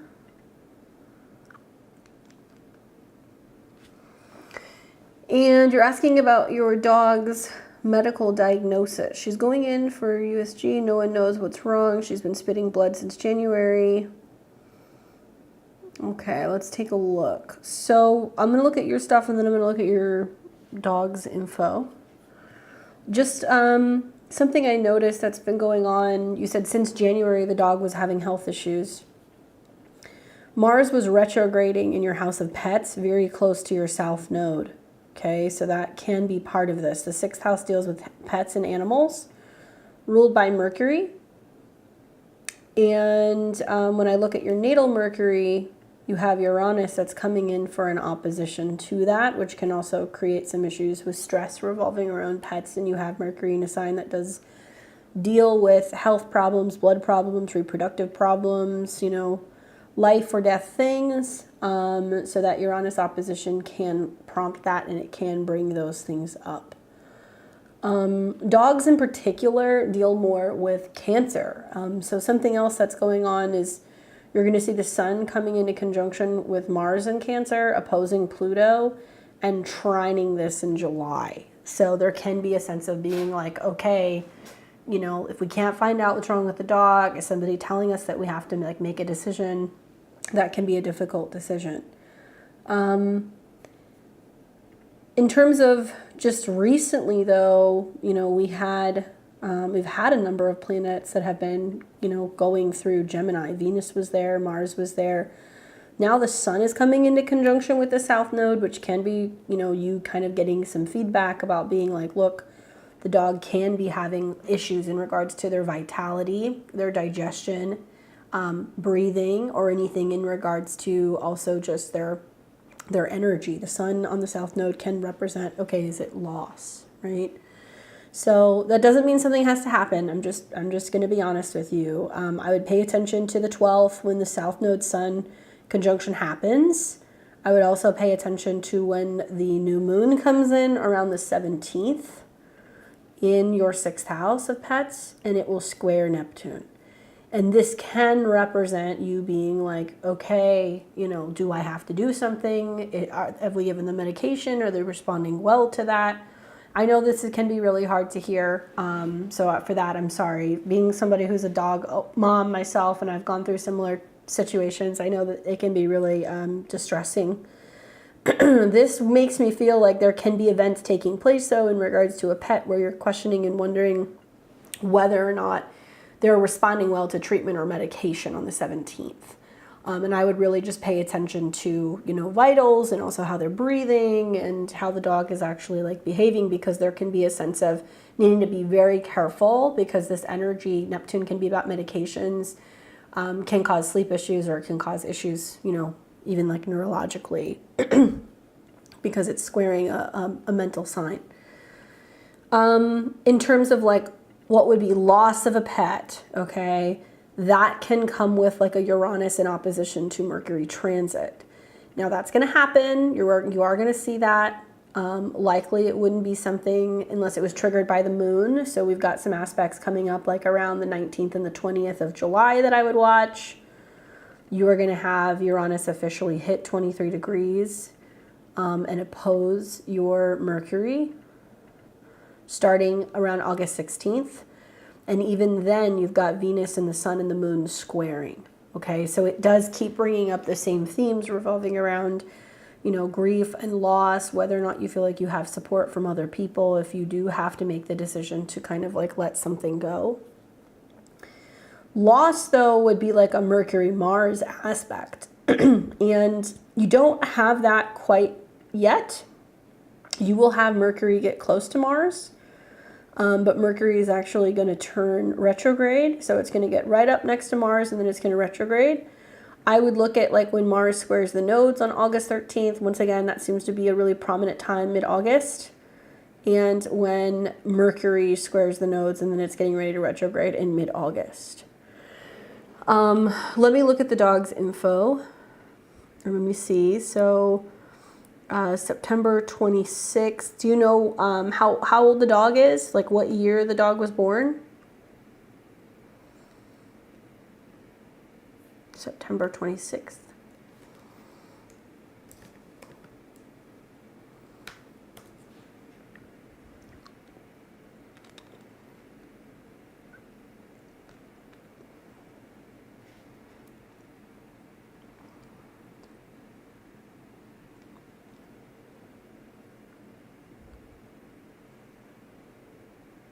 Five and a half. Okay, so 2023. So what is that? 2018? Okay. 2017.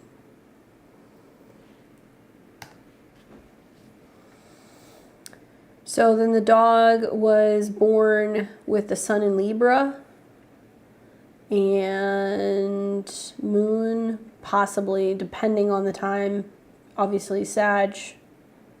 Yeah. So the South Node has not hit the sun yet. Saturn is 6th house, though, to the sun, and Saturn's going to come into conjunction with Neptune. So the dog's health would have to really be monitored for the next year pretty significantly. Diet and water also, and whether or not they're getting adequate like nutrients is something that I wonder.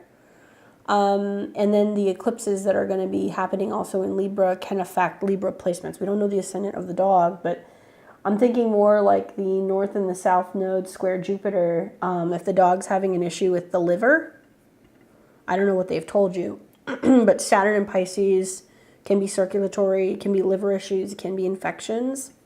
And then when Pluto comes into a square with Jupiter, it makes me wonder if it's something involving what the dog is eating.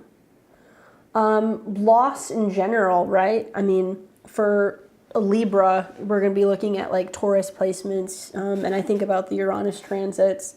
Nothing is really saying that the dog has to go anywhere, but I'm noticing that he's got Uranus at 27, Jupiter at 27, and we're going to see that Pluto is retrograding back and it's going to square it. So it is requiring a change within the home, you know, how the dog is being cared for, who's taking care of the, you know, dog, so on and so forth. Looks like the neuter has gone wrong. Okay. So Pluto can be reproductive things as well, but I don't know. Like this doesn't have the kind of placements that I see that, you know, the dog has to go anywhere. But I'm thinking about Saturn coming into conjunction with Neptune. If the dog isn't taken care of and if you guys aren't managing what could be potentially an infection, things could be a lot more challenging next year. But still, kind of mid-July through August is a time that you want to watch. And perhaps when the Mercury retrograde is happening in your 9th, that's when you're going to see whether or not, you know, there's going to be a turning point with the dog. You're asking about finances. You know, that is Saturn. And I know that you have Saturn in your natal 2nd house. So part of your Saturn return has been challenging in regards to financial situations and kind of overcoming that. And you do have Saturn that is heavily aspecting other placements in your chart. So as Uranus is moving through Taurus, it's now going to start opposing Mercury and Pluto. You know, just food for thought. This is going to be about like what you love, what you're taking care of, who's there to kind of help support you. And you may not always feel like you have the support that you need from certain friends. And it's about learning to kind of give that and love yourself more. And I do think it's going to be about like new opportunities for relationships and also like for hobbies. Pluto's going retrograde too. So Pluto's coming in still into close proximity with your Venus, which is going to represent total changes in regards to your career. Let me put the transits here. There you go. And I think that, you know, for you, for the most part, like the Jupiter, Uranus planets all going through your 5th house is actually going to be like really great for bringing in more resources. It's about developing your own personal talents and trying to find ways to bring in more money. And when you have a really strong Venus transit, which you're going to more so next year, it's going to bring in more resources, but I wonder if it's going to be because you do something creative, or you end up kind of launching a business, or you're selling a piece of art, or you're doing something that feels more fulfilling. And there in turn, because Jupiter's trining all of these planets that you have in Capricorn, you're able to kind of bring in more resources. So I don't see as much stress, especially now that you're coming out of your Saturn return. I don't see as much stress in your financial life.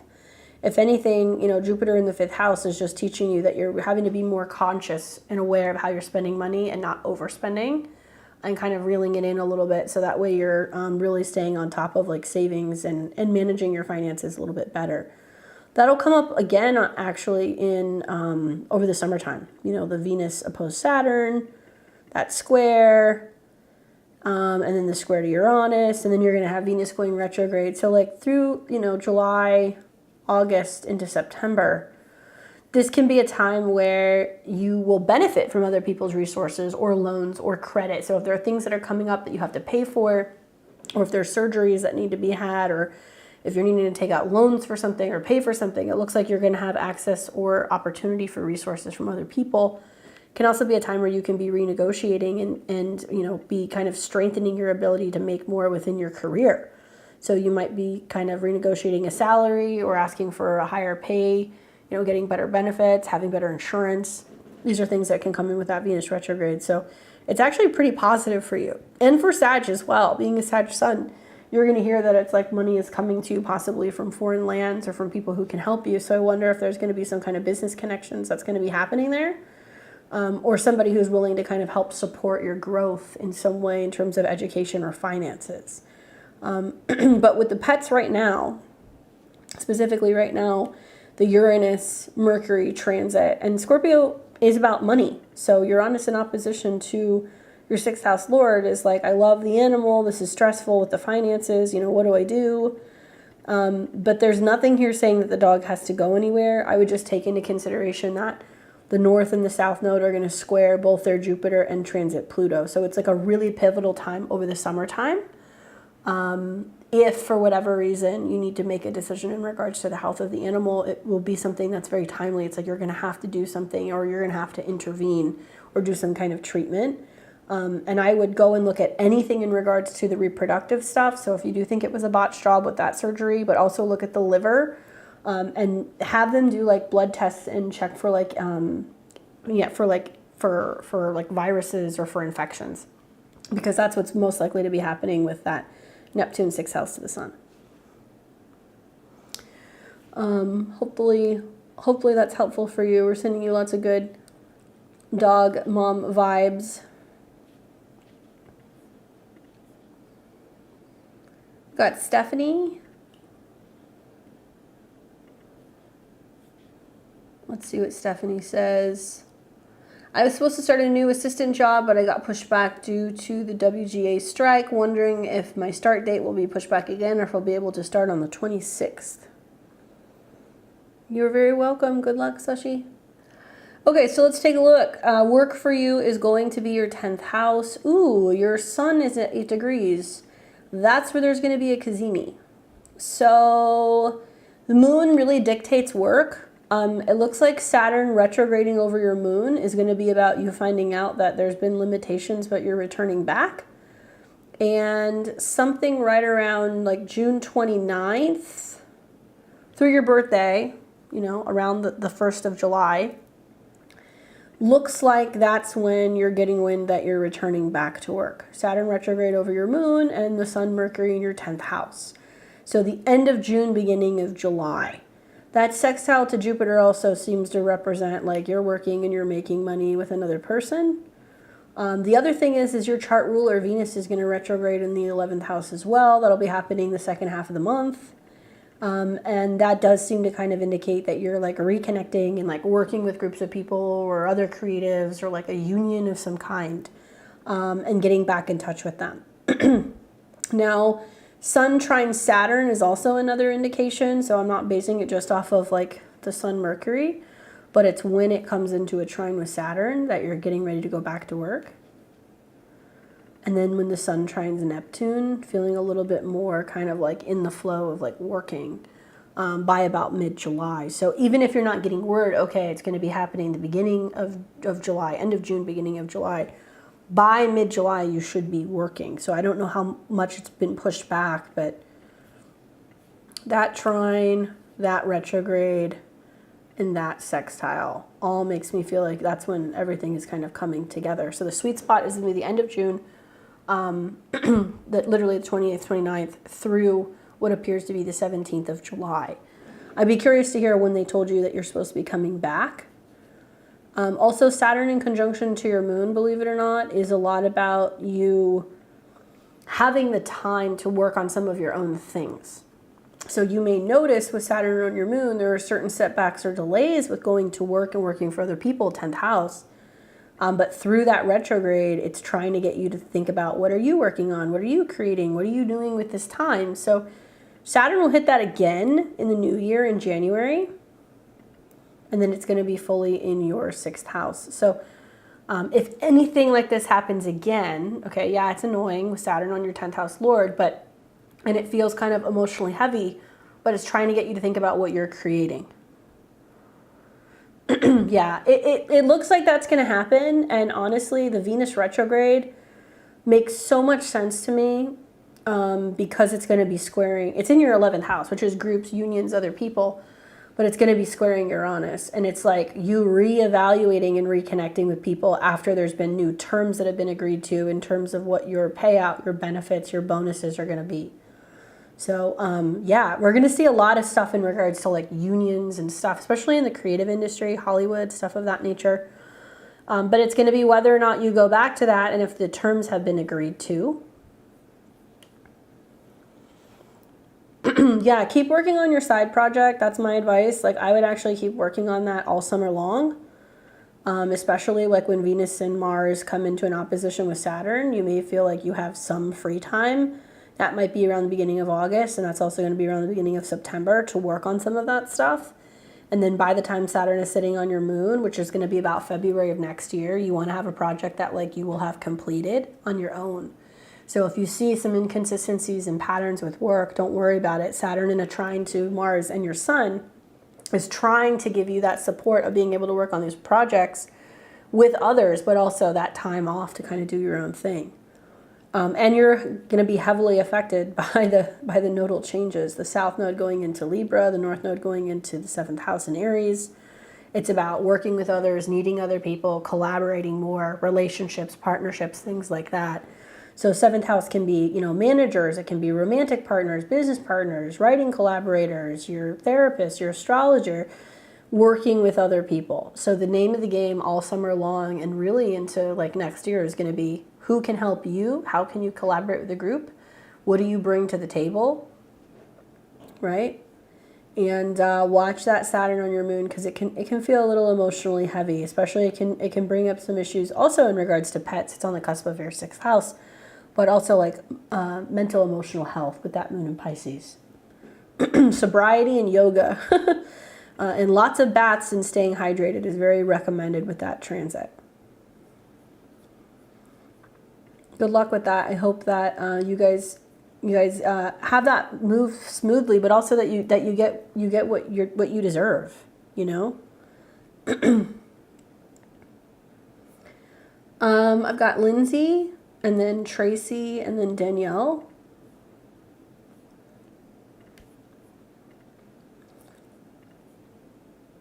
So Lindsay says 3:13:86.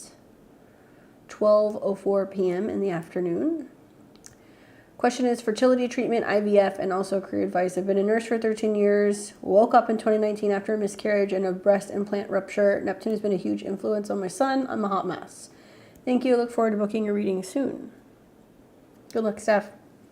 Okay, so fertility treatments, IVF, and career advice. Well, to make this a little bit more simple, next year, when Jupiter fully goes into Taurus with Uranus, that's when the bigger changes happen.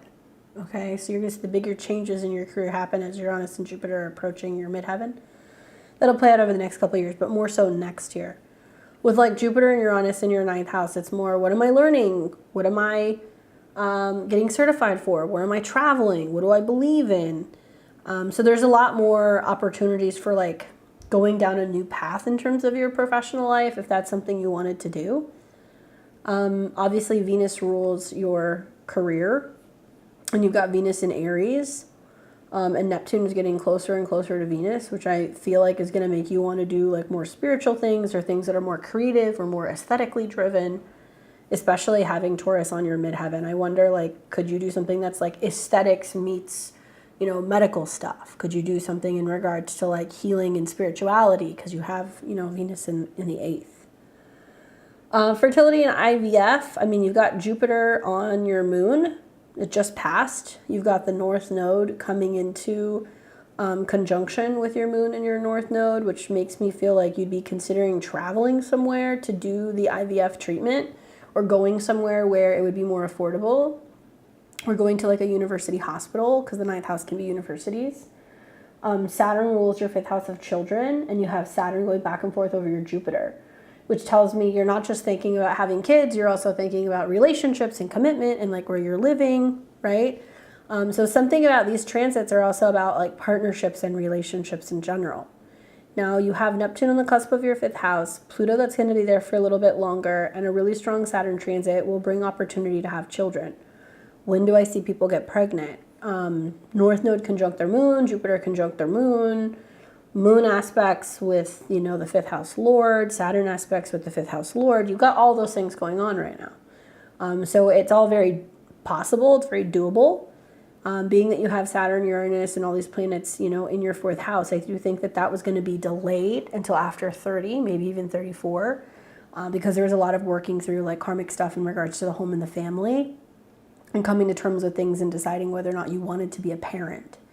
And so I'd speculate with Saturn, Uranus in your 4th and moon in opposition to Pluto, there's some stuff there in regards to like relationships with a parent that you're still working out. It could be your mom.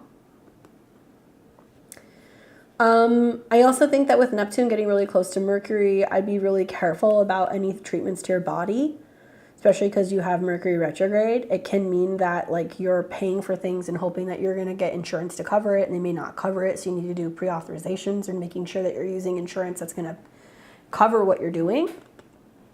And that there's some sense of clarity in regards to, you know, fertility. 8th house can be fertility as well. So I wouldn't like do any procedures or anything unless you know for sure that it's actually going to be covered. You've already like negotiated the fees and the costs and everything. Neptune can be about liquids, medication. It can be, you know, things that you take that are like liquid. So I also think this is about like staying hydrated, taking care of your mental health, taking care of your body, and being much more prone to sickness, stress, or illness, and that can throw your body off. You also have Ceres on the ascendant in opposition to Jupiter. So when you talk about like IVF and fertility and stuff, are you talking about the process of getting pregnant, or are you trying to go and harvest like eggs so you can put them on ice? Because this is a chart that seems to be like not stressed out, but super focused with what's going on with a relationship, or whether or not the right person is there to do some of these things with. So if you're doing this preventatively to make sure that you're kind of covered until you're in the right circumstance and situation, that would make sense if that's something that you want to do. But your body's going to be very sensitive, and you want to watch for issues with like swelling, because that can happen with Neptune making that connection to Mercury, your 1st house lord.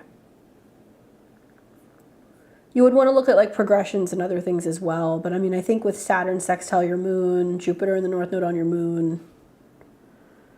Yeah. Yeah, you can do the egg harvesting. If you know how to look at your lunar returns, you can do that on astro.com, or if you have certain like astrology software, you can do it. But I know you can do it on astro.com. I'd go and look at your lunar returns.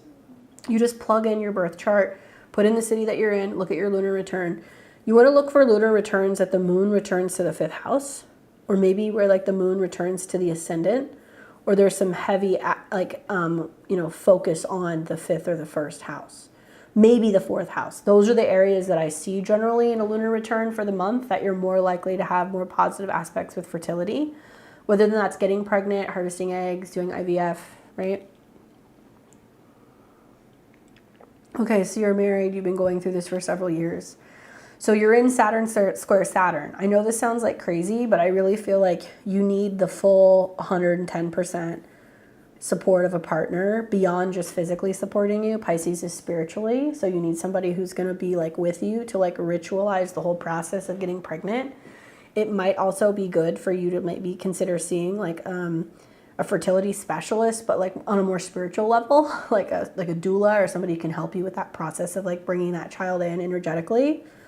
Working with a therapist, working with a healer, that can be positive as well. And I definitely think that with Saturn conjunct Jupiter, it's like really saying like, okay, you know, I need somebody who's going to like keep the positivity for me as we're going through these transits. So that way you know that this can happen. You're going to have an eclipse that's going to be close to your moon. That'll be around the end of October. And you're also going to have a full moon that's going to be in Capricorn that's going to be over the summer. Those would be 2 times that I would kind of look to see when something could be going down. So you have a full moon in your 5th house around July 3rd. You're going to have a full moon in Pisces conjunct Saturn. That's going to be around August 30th. And then you're going to have a lunar eclipse in Taurus. That's going to be on October 28th. All of these time periods that I'm giving you are lunations that seem to kind of correlate with Saturn or with your moon, which can be indications of like finding out you're pregnant. Sometimes a retrograde also in the 1st house can do that. So like a full moon in the 1st house, a new moon in the 1st house, a Mercury retrograde in the 1st house. That could also be bringing up pregnancy. So I would pay attention to like the Mercury retrograde in your 1st when it comes into conjunction with the sun, which is going to be around the beginning of September.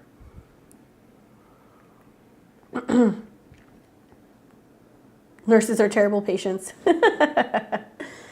Yeah, I mean, I think that, you know, Saturn coming into conjunction with Jupiter is definitely like doable. I think it's just a matter of like finding somebody to help you kind of like sync up with that energy, because Pisces can be about the psychic, spiritual kind of side of things, right?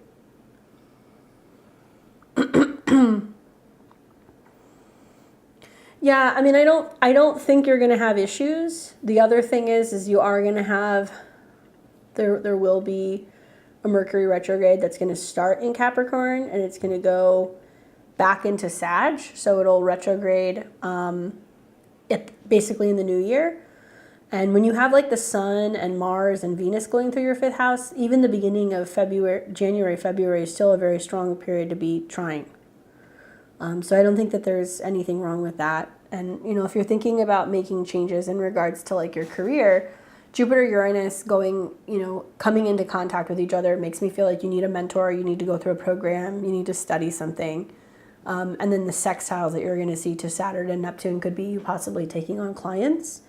I don't tell people when or if, you know, they can practice astrology. Like, that's not my job to tell people if they can or they cannot. But the themes that I see are like sometimes Virgo risings, because they're really strong with like analytical stuff. A strong 11th house placement, a strong Uranian signature, you know, aspects that really highlight your either Uranus or Aquarius. So obviously you like astrology because you've got, you know, Uranus that is, you know, very closely tied to your Mars. So you have an interest in like learning it, but practicing it, having clients, that's 7th house. And so I noticed like, you know, Jupiter square Saturn and also Chiron, there would be a need to like really learn how to work with other people and how to like counsel other people. And over the next couple of years with Saturn and Neptune, you know, on top of your natal Mercury, I could see you getting into that, but it could also be like hypnotherapy, past life regressions, you know, channeling, Akashic records. Those would be other things that would also come up for Mercury at the late degrees of Pisces. Hopefully that's helpful for you. Good luck. Sending you lots of baby dust. I've got Tracy, Danielle. All right, Tracy says April 2nd, 1991, 9:45 p.m. Thanks. And that was in Radford, Virginia. Okay, so is this Pluto retrograde going to be more tower moments, or am I getting a break soon? Let's take a look. So you have Scorpio rising, sun in Aries, and your moon is in Scorpio. You're welcome, Lindsay. So obviously Pluto retrograde for Scorpio rising. I thought for sure I'd hear from more Scorpio risings this evening. Perhaps you guys are really going to you'll be feeling the heat during Leo season. Pluto is your chart ruler. So Pluto or Mars doing things, stuff happens, right? Pluto is still going to stay in your Placidus third. So even when it retrogrades, it's still going to stay in your third house. So it's re-evaluating, reworking, powers revolving around your mind, communication, how you think, how you share with other people, moving around, gadgets, right? Third house can be siblings as well. I'd reflect on your Saturn return because you had a Saturn, return really close to these particular energies. So you can see some similar themes. Sure, whole sign Aquarius is going to be family, right? So it can be about how you're communicating and talking and connecting with family. Are you moving? That's another thought that comes to mind. Really, the truth is that the Pluto square, the nodes for the next couple of months is going to be rather intense from anybody, but Scorpio risings, I think, can handle it a little bit better than most people. I'm more curious as to what's going to happen when Uranus goes into your 7th house. Right? Because that's coming up here soon. You have not had that transit yet. So Uranus is sitting on your descendant. It's finally leaving your Venus and it's coming into your 7th house where it's going to stay. So having Uranus in the 7th house, how has that been? It's been close. It's been on your Venus. Did that go hand in hand with a breakup or a separation? An issue with a woman at work with Venus in your 6th? Having a health problem? Any of this stuff?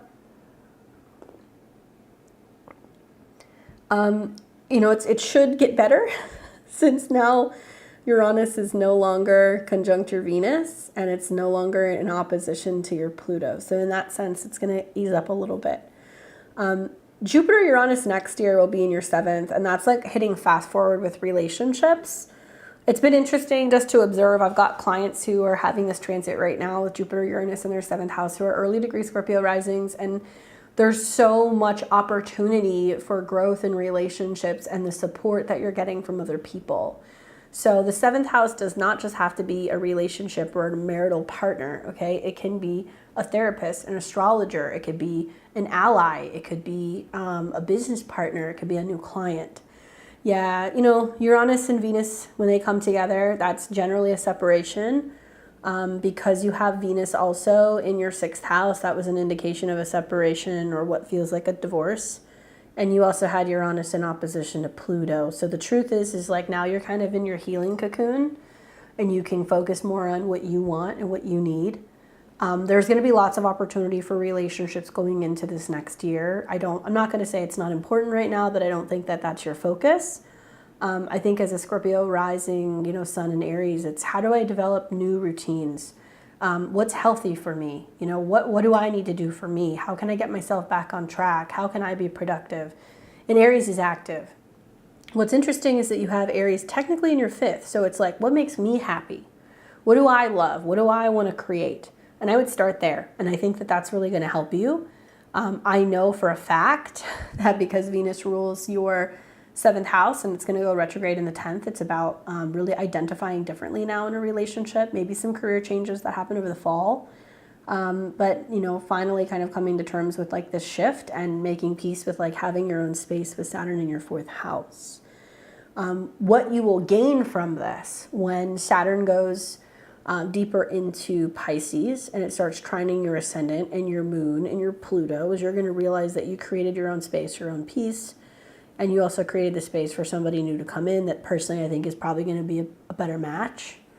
You got your own stuff going on with Pluto for the next couple of years, but I would really lean on the fact that the more that you're doing the emotional work right now and kind of caring for yourself, the more likely you're going to bring in somebody who's going to be a better match and you're going to fall out of the pattern of choosing people who you may feel don't choose you.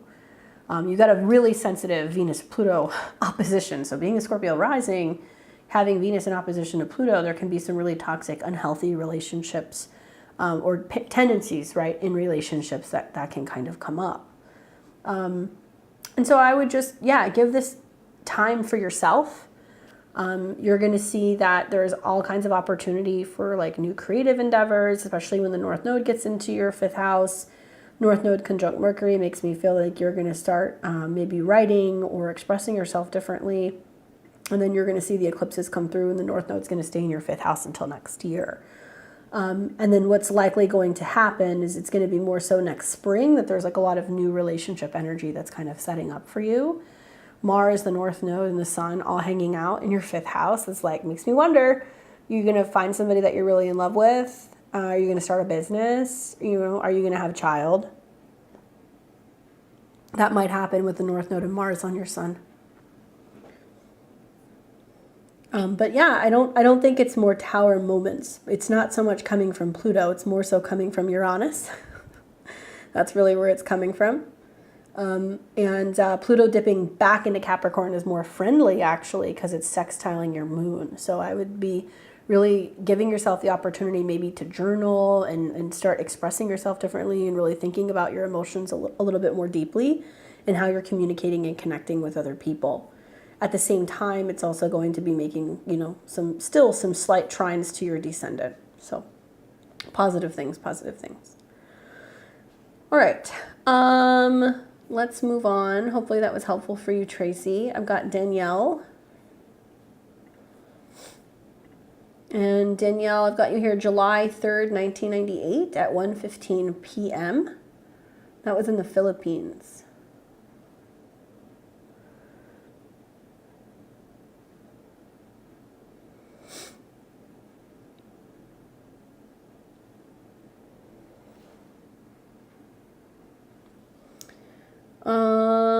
Let's see. Hey, Lindsay. I'm seeing you. Let's see. Are you one of the people whose info I didn't get? One second, Danielle. I'll get you in just a minute. Hey, Lindsay. We actually already called final call. I apologize. Same for Christine. So for Christine and Lindsay, you guys unfortunately did not make the cut, but I will send that back to you.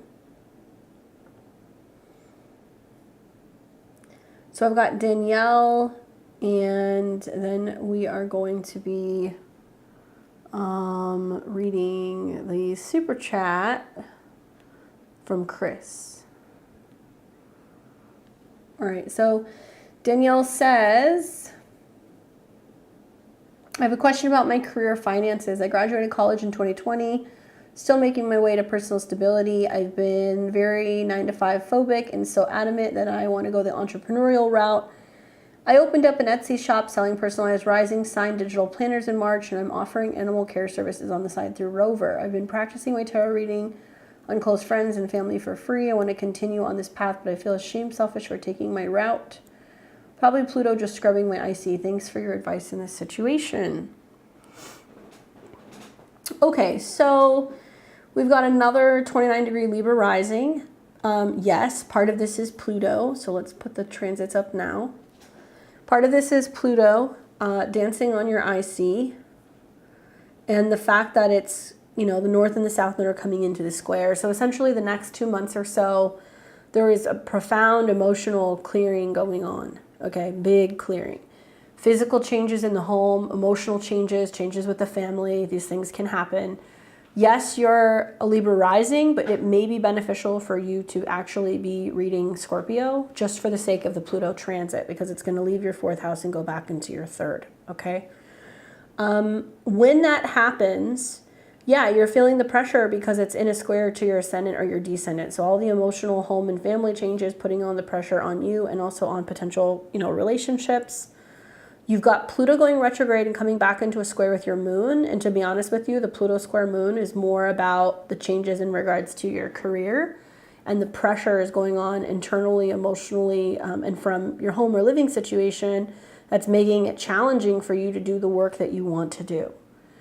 The Venus retrograde in your chart is actually really positive because it's going to give you an opportunity to go back to do more of the creative stuff that you want. You might be building things for next year, you know, creating new content and things that you're going to be selling. It's going to be Venus in contact with Mars, so it's going to bring in clients. So I do think you'll have opportunity for more clients. Can we pull the chart up? Sorry. And you'll see this over the summertime. It's going to be like June, you know, end of June going into July as Venus retrogrades through your 10th house. And what's going to be interesting also is that you're going to have the North Node conjunct your Saturn. So that does make me feel like if you're taking on clients, they have to be paying you, right? They have to be paying you. You might also start doing like more than just house calls where you're going in like walking pets. I would actually encourage you to consider doing like home stays where you would stay in people's homes and watch animals or house sit, and you could charge more money with the North Node and Jupiter on your natal Saturn. But you need to be, or you will realize that you need to be charging more, right? So this is about charging more. So if you're going to give readings, people need to give a donation or there's a set fee. If you're going to be doing, you know, pet sitting, offer more also for house sitting or staying at home with animals while people are traveling. You'll make a decent, you know, living doing that. And I also think that, you know, the Pluto square is going to be felt the most until about August. And when that is over and the North Node and the South Node have shifted and you've got the North Node in the 6th, you should have a significant amount of work, especially with all of these trines, right? So it's not going to be a matter of that. It's the work that you want to do. When you have a really strong lunar transit that's supporting and positive, you're going to notice that there's going to be a huge shift in regards to your career. And the thing being a Libra rising and having your midheaven in Cancer is that you have to do something that you feel emotionally connected to. So the midheaven in Cancer can be emotional work, spiritual work, psychic work, intuitive work, but also home care, right? Taking care of nurturing things or people or animals. And when we look at your moon in general, you know, your moon does have a trine to Mars. So you can make money in two different ways. There's going to be people looking for what it is that you have to offer. And you also have your moon that is in a square with Saturn, Neptune, and Mercury. Out of sign squares, right? But still, it's a square within about 4 or 5 degrees. So I look at this and I go, there is going to be some sense of you having some work that's going to be private, having something that's going to be more so sacred, that you don't always tell every people about. And it might be like you're doing it under an alter ego, or there's a different name or something that you're, you know, doing these readings under. When you have a really strong lunar transit, like these eclipses that have been on your moon, or they're going to be on your moon pretty soon, here. So there's going to be one near there on October 14th. There's going to be another one that's going to be in opposition to that, April of 2024. It's setting you up basically to be willing to do some of this work kind of behind the scenes. And part of it's also like you're young. It has nothing to do with age. It's just until we start seeing some major activations in your 10th house, that's when there's going to be more that's going to evolve. And it'll be interesting to see if you stay the path with some of this stuff, like when Jupiter gets into, you know, your 10th house in 2026 on, there could be some real growth in regards to your career, right? Yeah, I wouldn't, you know, the eclipses are going to do what they're going to do. The eclipses have actually, in this chart, been interesting because you had an eclipse that was right on your descendant. So that's trying to bring in clients, relationships, you know, partnerships, other people. And that's going to keep getting reactivated with Pluto. So it's more going to be bringing up issues maybe that you're having with other people in the family, or feeling like you're pushing yourself to get out there and connect with somebody. You know, 7th house can be your clients. It can be your marketplace. It's a really good indication that you're going to have a lot more to like offer, that you're going to be putting out there, that you're going to potentially be like selling or sharing with other people. But I would say that, you know, Mars ruling your 7th house, and you have Mars in Gemini, you know, selling planners and things are great. But I would say, what else can you sell? Can you sell prints? Can you sell cards? Can you sell like decks? You know, things like that might be really positive for you.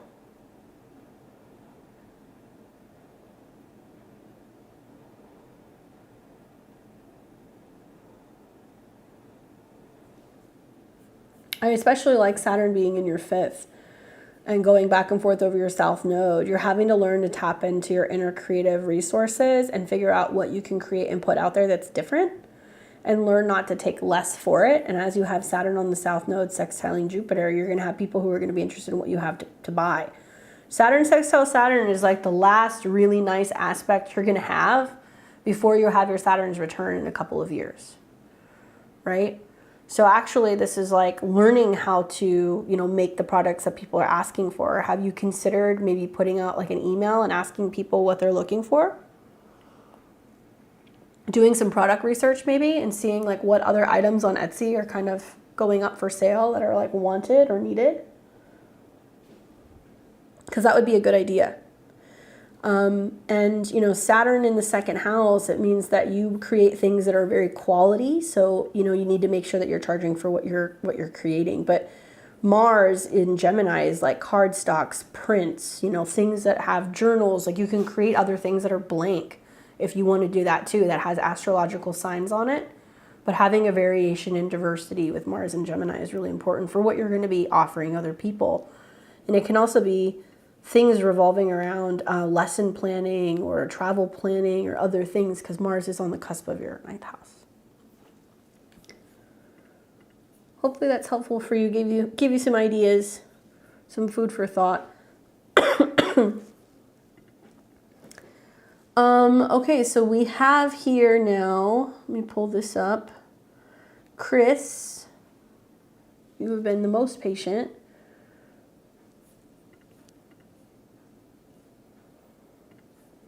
Okay, so Chris, I have you here. December 28th, 1981, 9:34 a.m., and that was in Copenhagen. The pandemic was awful. Spent 8 months alone in lockdown, working on my own creative business, hoping career and gym efforts will pay off moving forward. Capricorn, Capricorn, Capricorn. Well, you have a 12th house sun. South Node and Moon. So as Saturn went through there 2020 really to 2023, right? Saturn and Pluto, that was like a complete ending of one phase and the beginning of a new. So yeah, talk about total hermit mode and getting down to business, right? Pluto's going retrograde back on your moon, my guy. So this is about major changes in regards to relationships and how you connect with other people. This is the final kind of showdown. Pluto's going to sit on your moon. The North and South Node are going to square. It's going to bring really prominent people into your life. Once again, 7th house can be airing out issues too. So airing out issues with family, airing out issues with relationships, airing out issues with others. But I really get the impression that this is a really pivotal time in regards to like relationships. Sometimes Pluto Moon can bring a very intense emotional connection and somebody who totally makes you change the way that you look at the relationship to yourself and like how you are with women.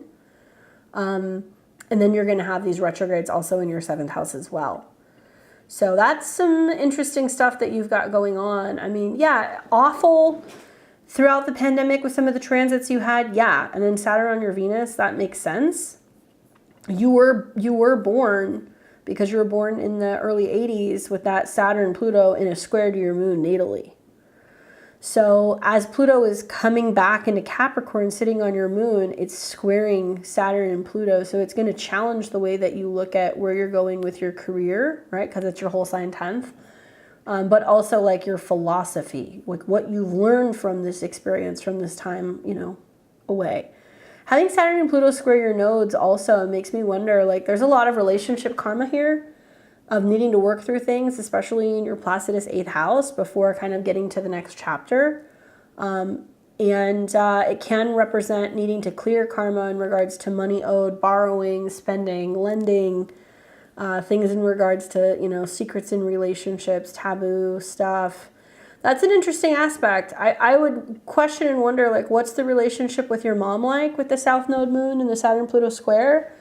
Was it an intense one? Has it been easier for you to focus on being alone? Do you feel like you manage your moons better that way?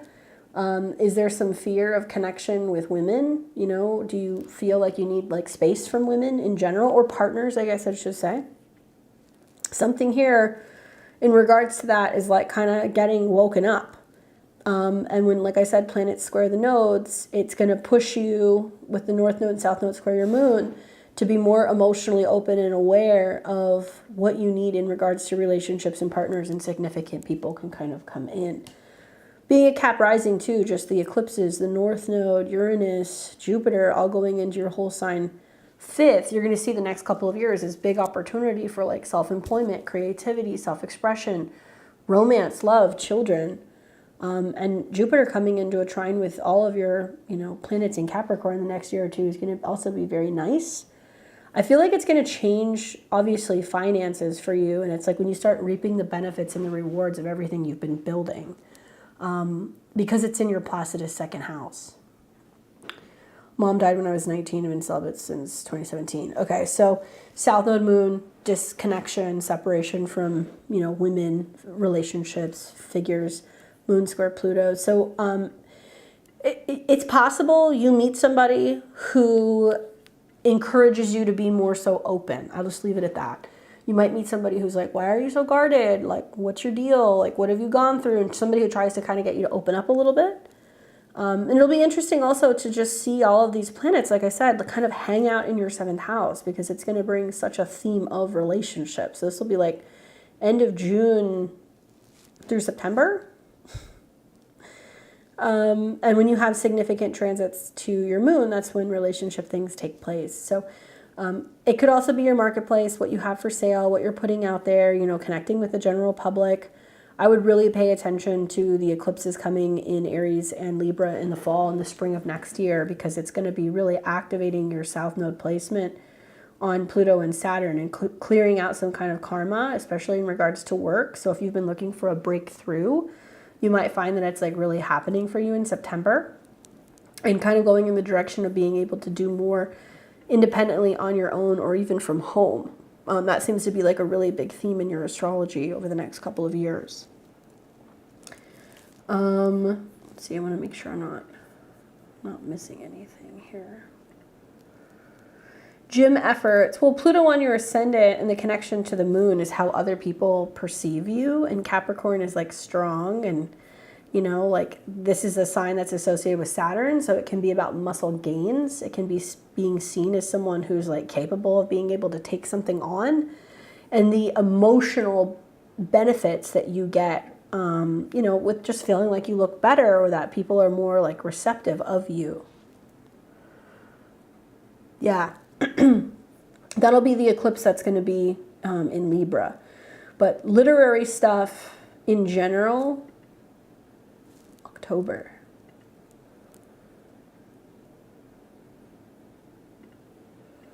I don't know when you're planning on doing it in October. If this were me, I'm hoping it's going to be after like the October 15th period. At least you're going to have Mars in Scorpio, and you'll have the sun coming into contact with all these planets. It's going to square though. So to me, it seems like it's about like talking about overcoming and like periods of upheaval. But yeah, a new moon in your 8th going into your 9th house can be a wonderful time for publishing something or putting something out. And, the next year or two with Jupiter, Uranus in your 3rd house, I think there's probably going to be another project that's going to come in the spring of next year, right around April, May. That might be like the next thing, right? So I'm wondering if you're taking the experiences from like the pandemic in the last couple of years and like kind of telling people like what to do, how to do it, how to cope. Because it seems like you know a lot about that after your Pluto transits, how to kind of find your way in the dark. If that makes sense. And with Jupiter and Uranus trine your ascendant, you've got Uranus trining it now, so your physical appearance can change, and then you're going to have, Jupiter that's going to trine your ascendant. So it could bring you quite a bit of recognition come the spring of next year. Releasing the audience and releasing promoters buyers in September. Okay. Yeah, it's creating space and making room for you to do something else next year. And, the moon deals with your public reputation, right? It can, because it's your 7th house lord, but the moon is also just, what people see. It's your face. So the nodes are squaring your moon. So there's like this feeling of pressure of being like, okay, am I going to put my face out there? Am I going to be seen? Or feeling like very vulnerable. And really putting a lot of pressure on yourself in regards to like how you're going to be seen or how people are going to be perceiving you. And it's about strength.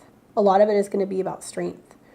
And I like the fact that the nodes are going to be squaring. And I think that that's bringing the opportunity for you to kind of go, okay, whatever's been working is not working anymore. On to the next thing. You'll feel that when the nodes hit around 22. So it'll be like the end of this year.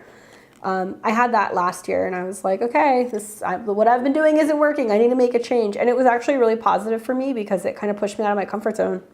So for you, having the North Node in Aries square the nodes is like being more emotional, being more open-minded when it comes to home, where you're living, to family, your emotions. And then the South Node is bringing breakthroughs in regards to your career and possibly helping you make changes in where you're living, right? I'm known publicly for having lost 180 pounds. Lindsay says, you're the GOAT. With all that Capricorn, you are, right? And the transformation is so significant. But I would imagine a lot of what you're going to talk about is the psychological effects of transformation and that it starts psychologically first. You like hiking with all that Capricorn? You like being in the mountains? You like going up the stairs or upward incline? That's like a good exercise for you with all that Cap. All right, well, I know there were a couple people who got in late. I apologize, but it was just after the cutoff. We'll be here next Friday if you guys want to get a tarot reading.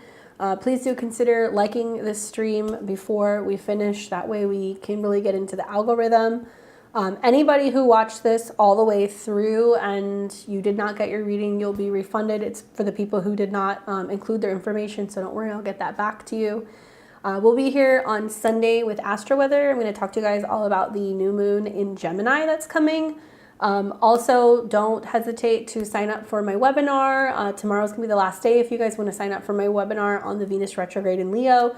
We're going to have all kinds of cool stuff in that retrograde webinar video. We're going to be talking about all of the effects of Venus. I'm going to give you guys some remedies, some recommendations, and all kinds of like really great election dates and other things. So do consider checking out my website if you guys want to join me for that webinar. We'll put the link somewhere in the description. You can also check out my website if you want to book a one-on-one reading with me. My website is beyondtheveiledtarot.com. I'd love to connect with you guys. Otherwise, thank you guys so much for your support and also for your guys' likes, comments, shares, and subscriptions. If you want more information about my courses or my webinar, go and check out my website. Click the courses page.